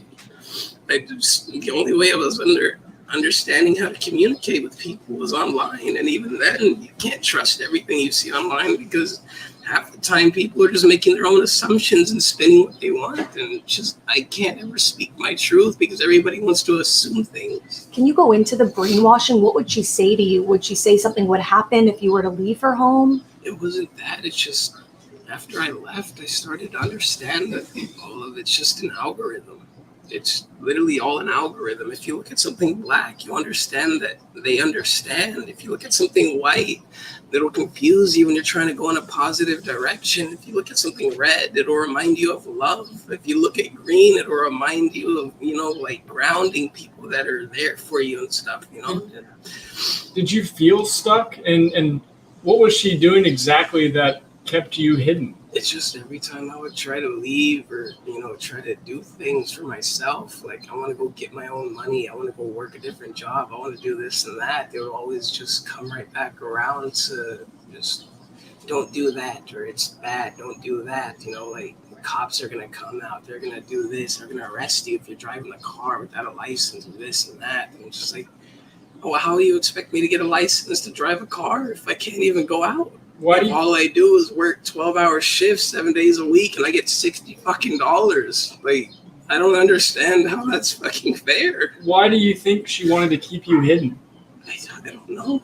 It all started just because I had a fucking speeding ticket. I went like 70 and 55 trying to go to work.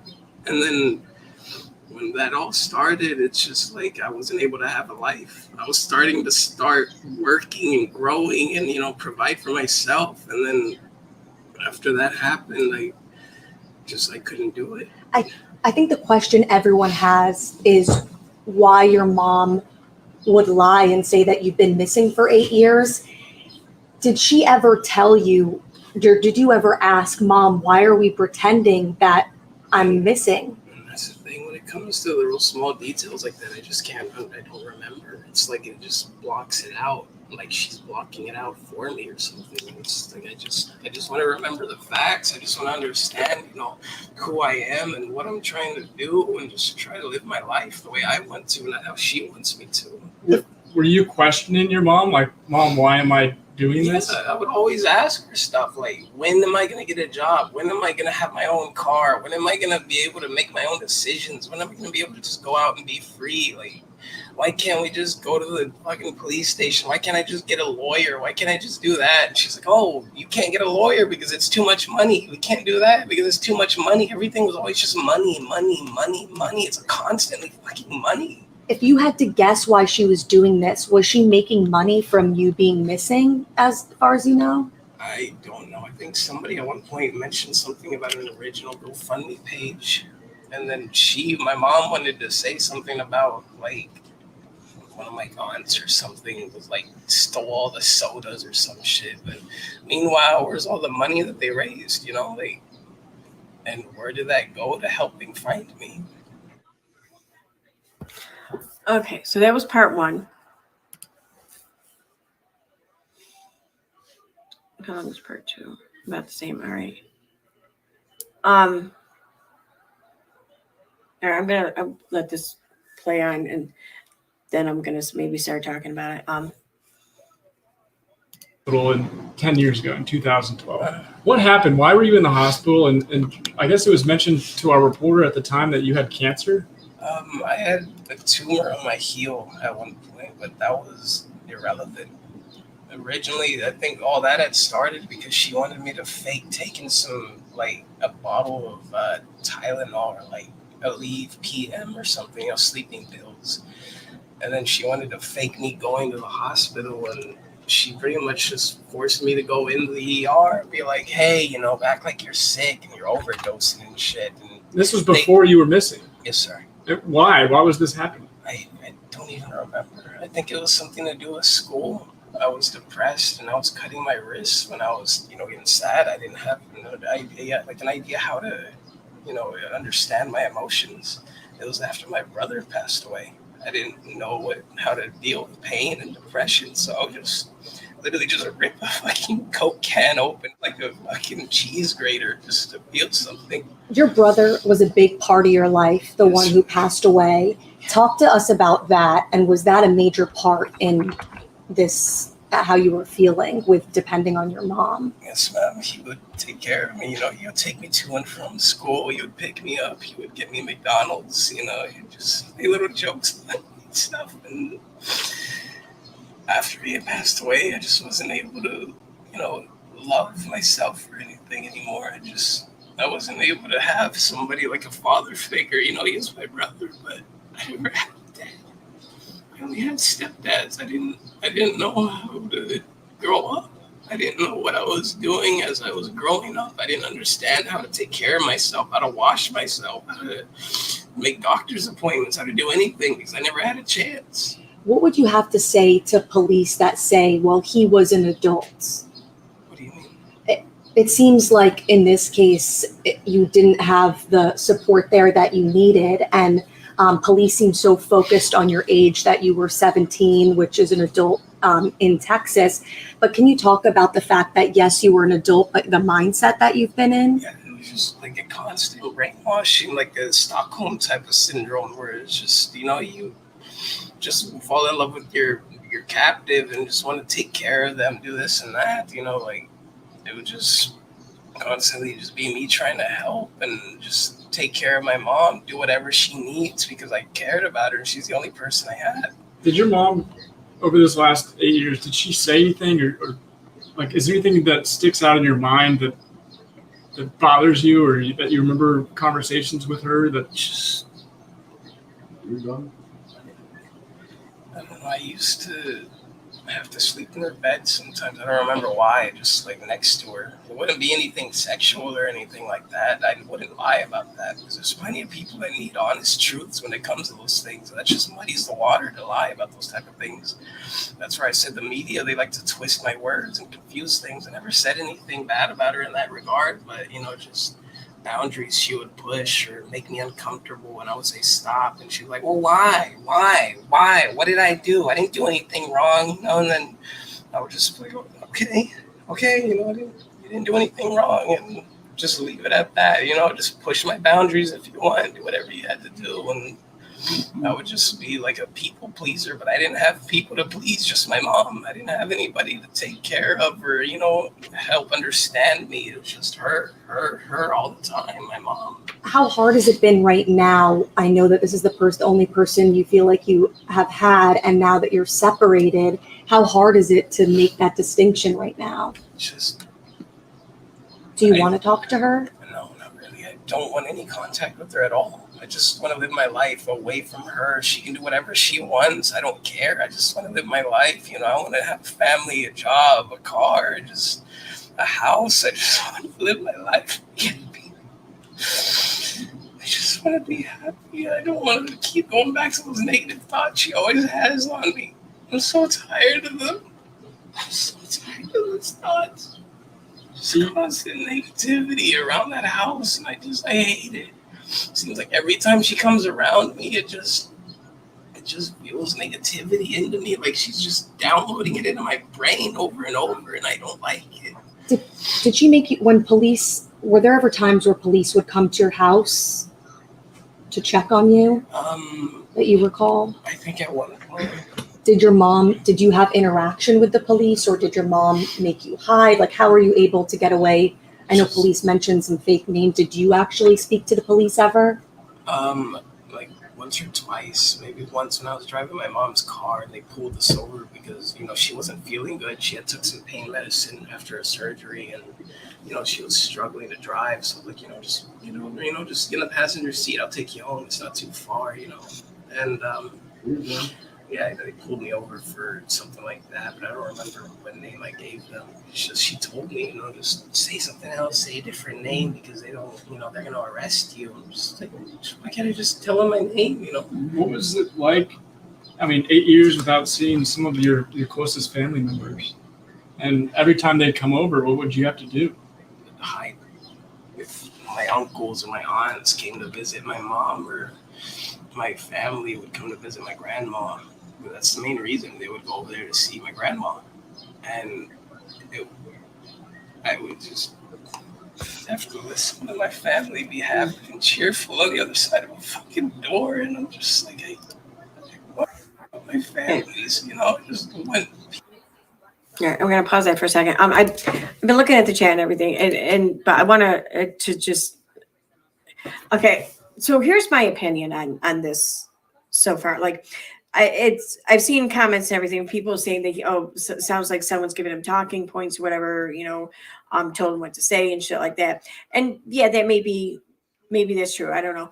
But like he says, one of the first thing he says in the beginning though, like he hasn't really had any chance to talk to anyone except for online. But even that's kind of fucked up because you never know when someone's being honest with you online.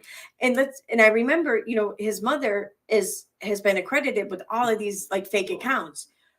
Well, and if considering the amount of control that she's exerted over everything in his life, I'm willing to bet that she's exerted all kinds of control or snooping privileges over his internet use. And I bet that she made probably a bunch of fake accounts for the purposes of manipulating him, spying on him, helping to like veer him back on the course of direction that she wants him to be on. So I just picture like he's online, he's talking to someone, he finally opens up to someone, about his living situation, and it's one of her fake accounts. And so she then uses this fake account to kind of just crush whatever hope he had from opening up to this someone, and especially when he sits there and says, you never know who to trust or what to believe or whatever online. I really think that probably happened. I don't know. And as far as the talking points and shit like that goes, like, he also said that he spent his time online just trying to learn about things and people, about the world or whatever, and considering his living situation, I have no doubt that he's going to search the fuck out of the internet to try to better understand or see if what he's going through is normal, see what he can do to get out of it, see what his options are, everything else. So he's going to learn all he can in that regard. So these talking points, whatever, that he undoubtedly has obtained, I don't think he's necessarily obtained them over the past couple of weeks. I think he's been obtaining them throughout the past few years, as he tried to understand the world and his world. And because it sounds to me like he's being pretty fucking genuine in the recollection of his life these past few years. It sounds to me like he also didn't leave sooner or whatever because he didn't think anyone was going to believe him. I mean, he did leave. The story's out, and there's so many people right now who aren't believing him. And, and everyone points out, and I think they're right, that if you were to change genders on both him and his mother, made it a daughter and a father, the world would be just outraged. And that father would be thrown in jail for something, even if they had to fucking make it up or something. But that's not happening to his mom. So, and this is with everyone knowing. So, and why would he have any kind of expectations of things to being different without the world knowing? So, and it sounds to me like it was kind of known that he was still alive and he wasn't missing, but nobody cared because no one was coming after his mom for it. No one was looking to establish this on a public scale, the knowledge that he's not lost. No one cared to just make that known. So I have no doubt that he probably felt like no one's going to care about anything else then. They don't even care that I'm alive, that I'm not missing, that I'm here. Then why would they give a shit about anything else regarding me, And I don't think that there was an accurate assumption, but I understand it being an assumption. And I think that had he left quietly, I mean, and I think he more or less tried to leave quietly this time, but he ended up having the cops call, and then for some reason, this cop visit, it went out, it became known, it became investigated and established, and then became public. But I think that he tried to leave probably, or he thought about leaving, but how was he going to do that? If nobody cared, then nobody was going to care to help him. Then no one was going to, I mean, like he says, he hasn't been raised to take care of himself. He doesn't know what to expect. All he knows is what he's known. So, and I really think that this, I mean, I know I made the comment before that I wonder if this was like a case of the Kimes or whatever, kind of like the grifters there. And yeah, sure. I wondered that, but I don't really wonder that now because like, I don't see, in order for this to be two people in on it, he would have had to agreed to the past 10 years or whatever, how many years it was, the past 8 years, whatever. He would have had to agree with that. I can't picture any 17, 18, 19, 20, 21, 22, 23-year-old, etc., agreeing to remain hidden from the world, agreeing to never get a girlfriend, agreeing to not have money, a job, a place of his own, a life of their own. I can't picture that, like, not without, or at least not willingly. They're not going to agree to that willingly. There's going to be something being used or some sort of persuasion being held over them to get them to play along with that. Like, no one at those ages is going to want to miss out on the world for nothing, you know? So there had to have been something substantial, I think.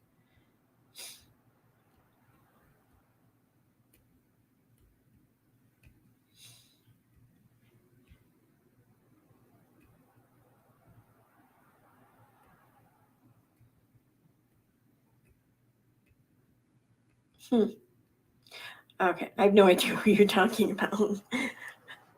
I get it's okay. I don't need to. I know you're talking about another story. I get that. I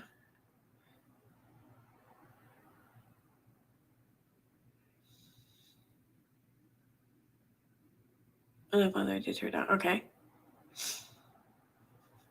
Yeah, and see, Jujubee, that's I kind of agree with that. Like, we're all assuming that this is really him, and I understand why they're mosaicing his image or whatever. You know, I get it. I'm not, whatever. I understand, I guess, and I'm not bitching about it. I'm not like trying to apply pressure or whatever to it. I get it, but it is what it is. Without seeing his face, I don't feel as though I can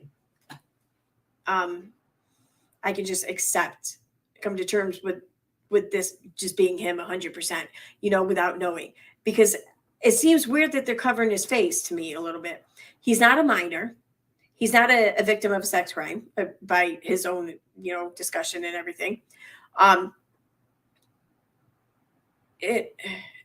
mean, anyone could just share a picture of him.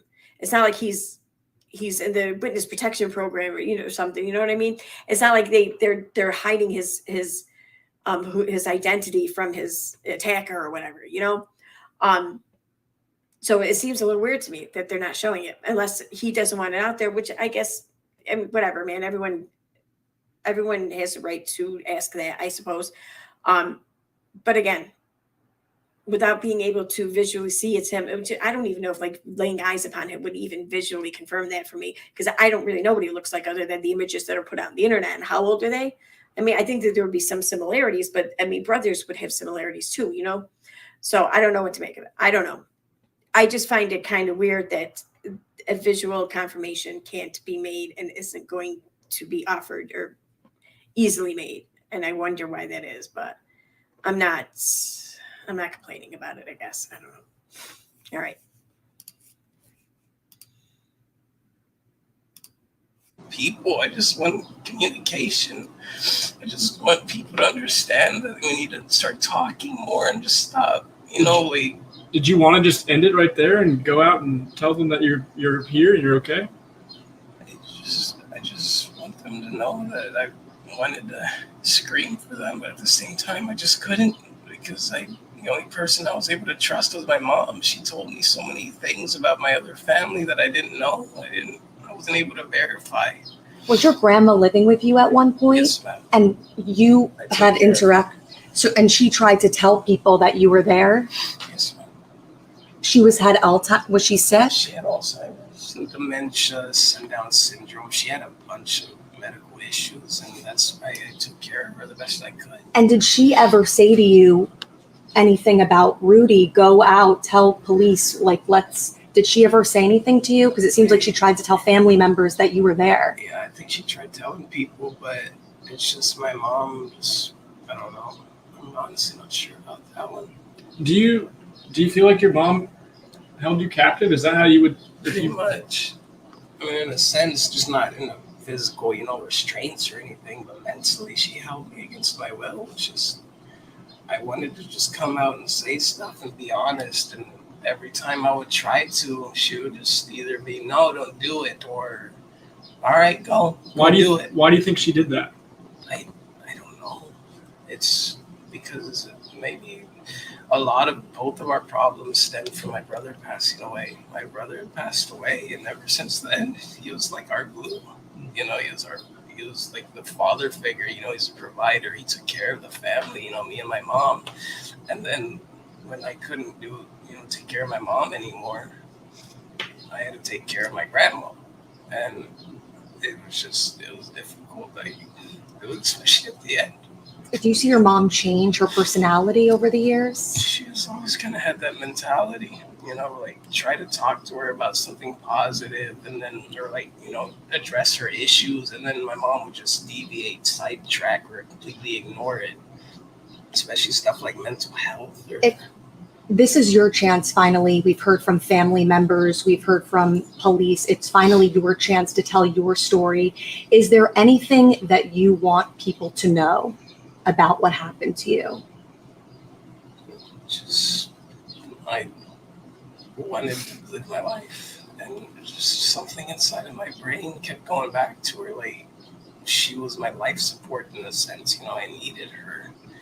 Or at least she made me feel that way, you know. She never gave me the confidence or the guidance or the teaching that I needed, you know. She never gave me anything other than just the bare necessities and a job worth slaving over to help her pay bills and debts or whatever, or tickets and stuff, you know. Without getting into specifics, I'm sure you've heard or seen what Quanell told the media last week About what in particular? About things that he says that you told him in that hotel room last week. Okay, so it's the end of that one. And the third one I haven't even heard or seen yet. All right. That either, but he did mention that your mom wanted you to play the role of husband in the house. Yeah, pretty much. It basically felt like that. Like, you know, make sure to cook, or, oh, you didn't make me any food, you didn't do this and that. It's just like, I just want to provide for myself. I don't want to keep providing for my mom. I just treat it like a roommate towards the end, you know, like, I'm tired of being your son. I just want to be your roommate. I just want to live my life. Give me my check instead of $60 fucking for 12-hour shifts 7 days a week at night, you know, like, I just want to live. She would make you go to work with her, is that? Yes, ma'am. And then we don't want to twist your words. We want to say it from your perspective, and we want to make sure we get this right. So I know she had you play the role of a father, but as far as sexual assault or something of that nature, did she ever force? You don't have to go into detail, but she didn't force herself on me or anything like that. Like, it wouldn't be anything like I would have to go get a rape kit or go file a police report. Okay. It would never be anything like that. Just stuff that really made me uncomfortable, and I didn't have any references or other people to bounce off of to understand that, like, if it's a healthy thing that she does or not, you know, maybe it's just me not understanding how people work, because she's the only person I understand. But would you say that you and your mom have a normal son-mother relationship? Not after all of that. Not after everything she did. And to be honest, I don't want one with her. when you finally left a few weeks ago, when you were found at the church, what happened? Did you just finally have enough? Yeah, I just been walking. I just wanted to get away. I didn't care if I had a car, or money, or anything. I don't care about money. I don't care about a car. I don't care about anything. Just happiness and love. How did you end up at the church? Did you just have nowhere to go? I just kept walking around. I just kept trying to find back home, you know, something that felt familiar. And the only thing that felt familiar was this side of town, you know. I grew up over there by Austin and Humble and Jackson and all that, you know. Jackson and Austin and, you know, just that general area by the freeway, you know. So I kind of got a general sense of where I was going, but I just couldn't find something to be happy at. I found a church and I rolled with being at a church. You know? Are you still talking with your mom? No, I don't want any contact with her, but she keeps trying to come around. If she sees this story, what would you tell her? Just leave me alone. Just let me live my life. Just let me be happy, and I'm happy now. I'm working on it. Rudy, and what would you say to people that think that somehow, you know, now that you're an adult, that you were in on this? What would you say to those people that don't understand Stockholm? It's very much a real thing. It's a struggle when you're the only one that understands it. It's even worse when everybody wants to assume. See, I don't think Stockholm syndrome is like really the correct thing to credit here. Like, because like Stockholm syndrome, I think that like you identify with your captors or whatever. Well, this, I in my opinion, there was never anything. He never knew life away before his mother. There was no life before his mother. You know what I mean? Like, I feel like those who go through Stockholm, that live a life or whatever, you know, kind of a normal life or whatever, then they end up kidnapped, and then they're identifying with their captors, you know, where in his case, his captor was like all he knew. And I use the term captor loosely. I mean, yeah, I know she wasn't like, she didn't have him like chained up in the basement or anything, obviously. Yeah. But she didn't need to either. I mean, I imagine, like, when you live with something like that, and I can only imagine what it's like being raised with that, but that's all you know. And I think in this case, if it weren't for the internet, he may still be there and mentally in his head, because that would still be all he knew. I think him just becoming older and going on the internet and just learning more, that's what helped him realize that what he was living, what he was doing, what his life was not normal. And he got to learn what normal was. And like any one of us, especially at those ages, we want that. Not because it's normal, but because it's normal to want that.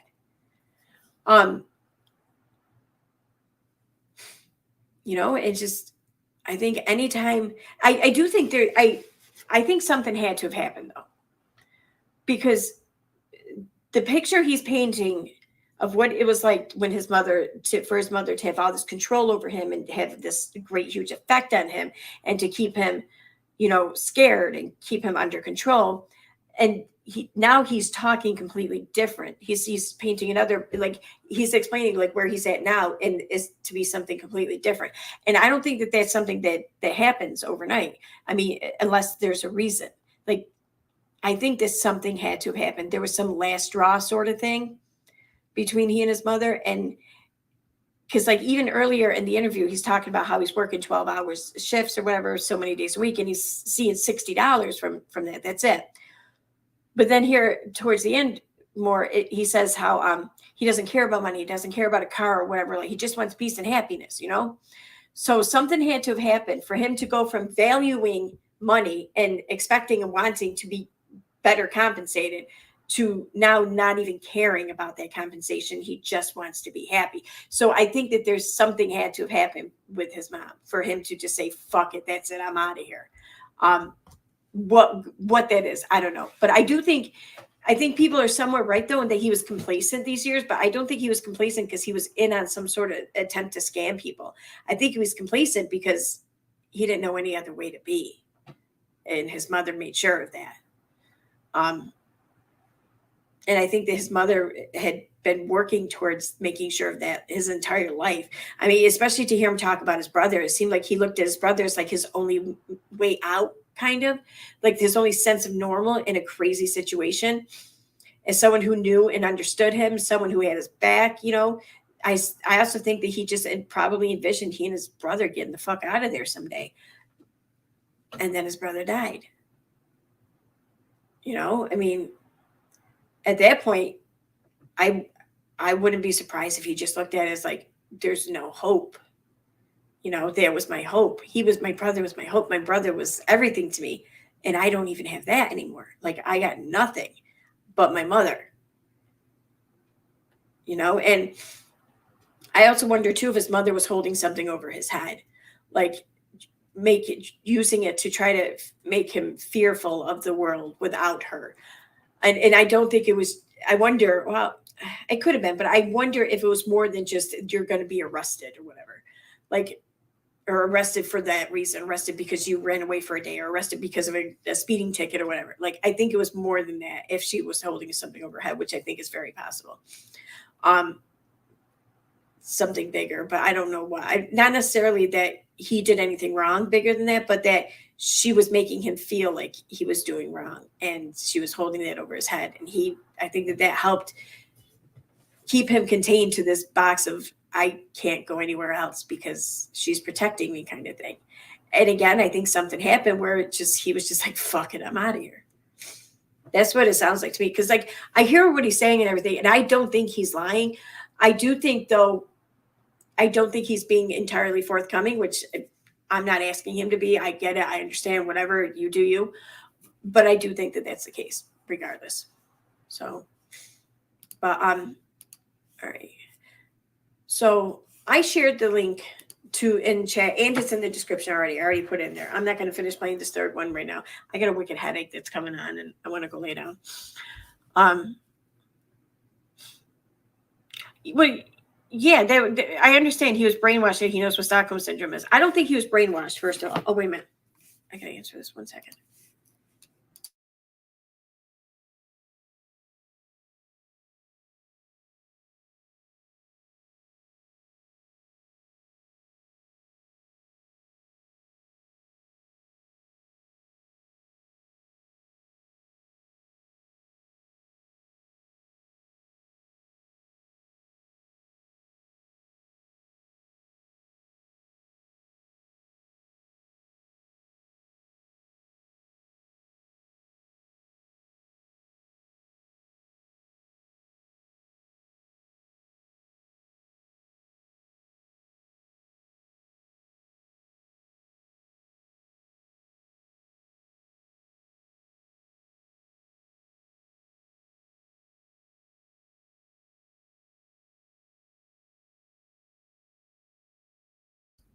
Okay, sorry about that. Okay. Oh, so like, I mean, I don't think he was necessarily brainwashed in a sense. I think that that's just how he was raised. I don't think I picture and envision brainwashing to be taking someone from this mindset and then moving into this mindset. I don't think he was ever in the original mindset. I think he was just grew up in the brainwashed mindset, I guess, if you will. And as far as knowing what Stockholm syndrome is, well, I mean, how did you learn about Stockholm syndrome? How did I learn about it? How did any of us learn about it? Through a news thing or a piece of media anyway. So like, but probably the internet. And like one of the first things he says is that he spent time on the internet, just trying to learn about the world or learn about this and that about the world or whatever, and understand things and stuff. And so, and if you're living in that kind of situation to where you feel like just something's not right, you want out, but you don't know how to get out. You don't know if it's normal to want out. You don't know what to think. You're going to try to learn all you can about it. And if you have the internet's the only means to do it, you're going to go on the internet and try to learn all you can about it.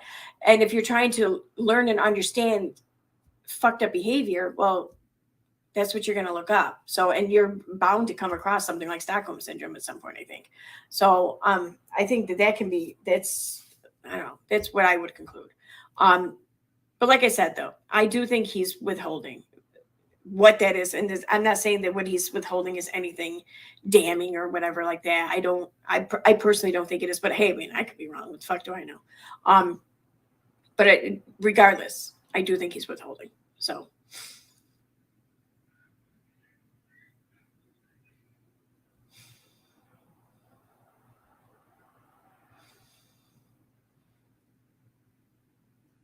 Yep.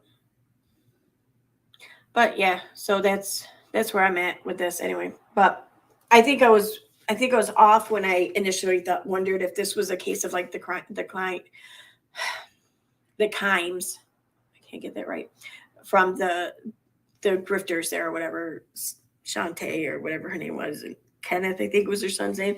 I think I was wrong with that, but yeah, and I agree that there's something else underlying here. I agree, but I don't think that he intentionally helped manufacture this situation or create the situation. At least not nefariously, if that makes sense. So, all right, that's where I am with that. And I'm done streaming for now. I'm going to wrap it up. I have the next 2 days off. Yay. So I'll be streaming at some point tomorrow. And I'm going to definitely do it earlier tomorrow than I did tonight, but I don't know what time, probably around the evening or something.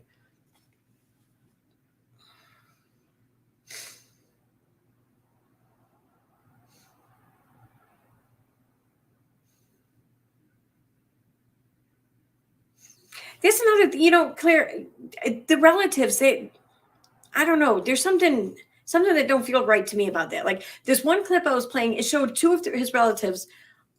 One of them was just crying uncontrollably in this interview while on camera, knowing that the interview was happening, just standing there crying uncontrollably. Like she had to have known about this for some time to be at the location in which they were at to be interviewed to begin with. And she couldn't stop herself from crying throughout the interview. I mean, I don't know. A lot of this doesn't make sense. I don't know what to think of that, but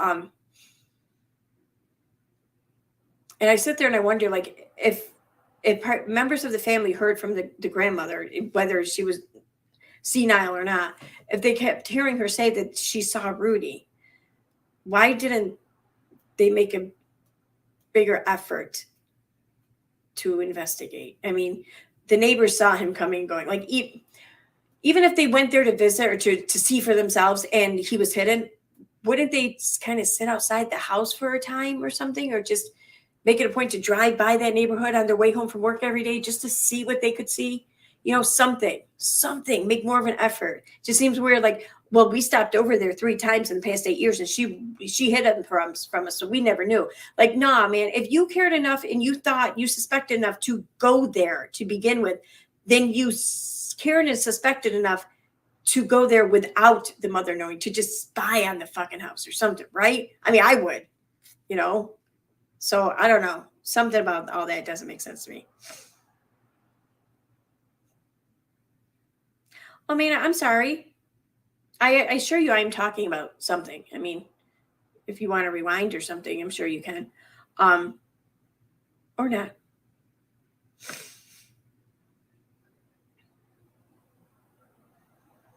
I thought his dad was a police officer. Was it the stepdad that was a police officer?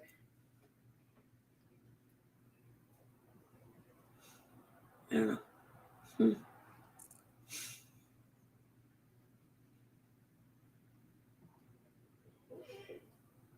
Am I something?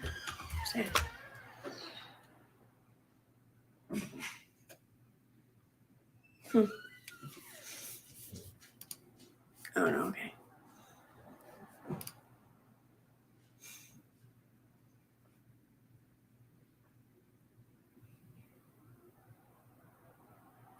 Okay, dad, and he passed for, yeah, I got that, which makes me wonder if that's something she put on his head. Yeah, I don't doubt it. I also wonder if like the brother's passing was put on his head too and shit. Like, I mean, there's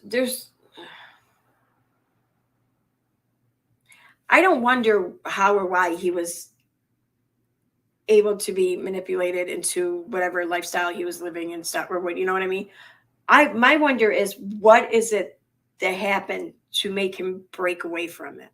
That's what I'm curious about. Like, I can see how he could be just beaten down into submission. But for him to venture out, and then while out, to not be showing any signs of second guessing himself or overly concerned for like his mother's well-being or whatever. Like he's able to just write her off right now. Like, it's just leave me alone. I mean, he's not hateful to her, but he's not, it seems like he's not ready to bend or anything there. And I wonder why that is. I feel like something had to have happened to make all of this way too much, too far for him. And he's like, fuck it. I don't care. Let the chips fall where they may. I'm just getting the fuck out of here. Like, I feel like something had to cause that.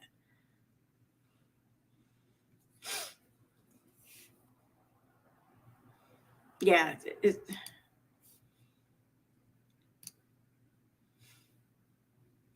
Oh, Mina's a troll. Okay. That's nice. Okay. That's lovely. So I wonder. Now, I'm kind of curious, though, about the rest of the comments they made. I'll go through and look at it. I'm only 5 minutes in, but oh, wait, you know what? I can do this. Oh, no, I can't. That's right. Yeah. No, okay, maybe I can.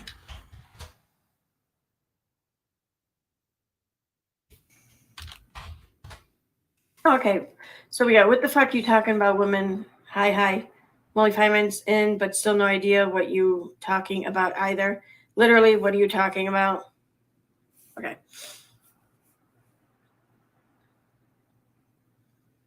And then some talk about other races. Okay. And drinking water? What? Oh, there's another one that was deleted. Oh, okay. Well, I don't know, Mina. I don't want to sound rude, but I think I'm gonna sound rude. If you haven't been able to follow along with this conversation, then perhaps have someone else explain it to you. I don't know. Like I don't know. She's judgment much. But dumb, a commentary channel. What the fuck? Oh my God. I'm sorry. If you don't want judgment, then the last place you should be is on YouTube, because YouTube is nothing but a shitload of judgment, and really not any kind judgment for the most part. So if you're trying to avoid judgment, then why the fuck you here, yo? So.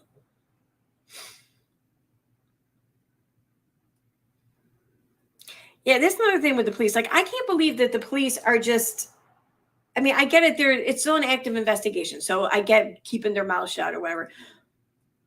But it just seems like they were complacent for 8 years. They're not just being like tight-lipped now until they investigate. It's like they were quiet for 8 years. And I feel like they knew more, but they didn't do anything. I don't know. Oh, honey, I'm not whining. This isn't whining. I assure you, if you want, I can go get my man and you can ask him if this is whining, because this ain't whining. He knows my whining. But, okay. Wait, I'm curious though. Do you think it's whining just because I'm a woman and I'm talking and I'm giving my opinion on things? So is that like just instantly whining? Or are you just trying to be rude and insulting? I wonder. But you're not a troll. Okay.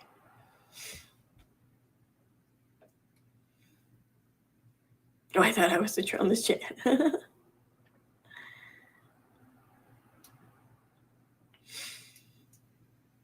It sounds like Mina's the one whining.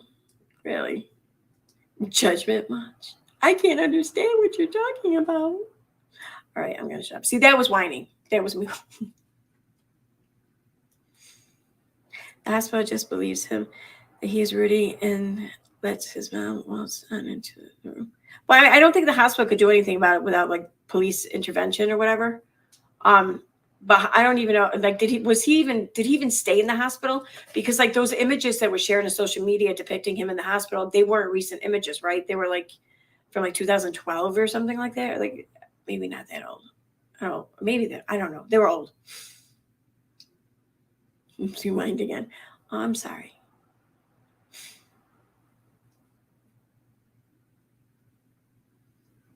I love it though when people come into my comments and they just give me their undivided attention and they just document everything I do.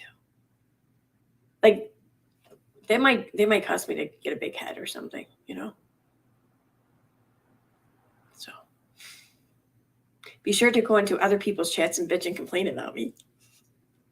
That'd be awesome. Spread the word about me. Anyway.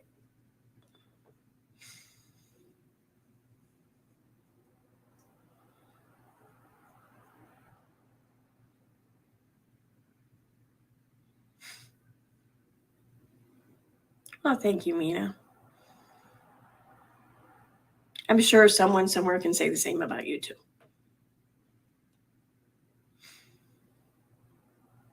Now Mina's getting on my conspiracy theory train.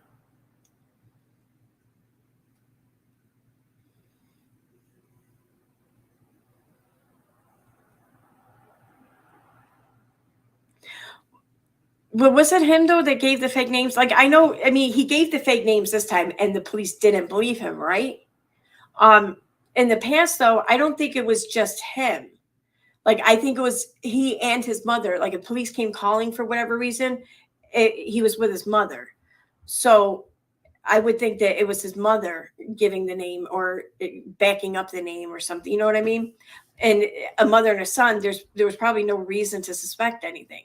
But when he was giving his name, his fake name to the police this time by himself, they didn't believe him. So I wonder. See, this is what I mean. Like I think that there's more to this. There's definitely a shitload of information that's not having been included. Whatever it entails, whatever. There's a lot missing. And I do think that there's some things that are intentionally being missed, and I wonder what that is. I don't think that he was. I don't think that Rudy was knowingly or actively involved in frauding people or the public or keeping his existence hidden. I think that he did assist his mother in doing so, but I think that he did so for the reasons in which he depicts. But yeah, I do think that there's more to the story. When you talk to cops, don't you have to show ID? No, you don't. And not every cop's going to ask you for ID either, but the majority do. Well, they will if they suspect you of doing anything. But like, especially if they like say they pulled he and his mother over in a car and they asked to see her ID, and she shows it. If he's in the passenger seat, they're not going to ask to see his ID, Why? What the fuck did he do for them to need to know his ID? So, I mean, you think about it, like it's different when it's just him, but when it's the two of them, like why would they ask? And I don't think you really have to show your ID because like I'm not sure what exactly. I mean, I imagine it's different in states or whatever in each state, but for no reason you don't have to show your ID. Like if you're being just talked to by a police officer or whatever, they need a reason to ask you for it to be expected to be shown, I think. I once set off my neighbor's security alarm and the cops didn't ask for my ID. No, you said wait for a nap. Okay. All right. On that note, I am going to wrap it up. So thanks for being here, and I'll see you guys around. I'll be streaming some point tomorrow. Don't know the time, but anyway, talk to you then. Bye.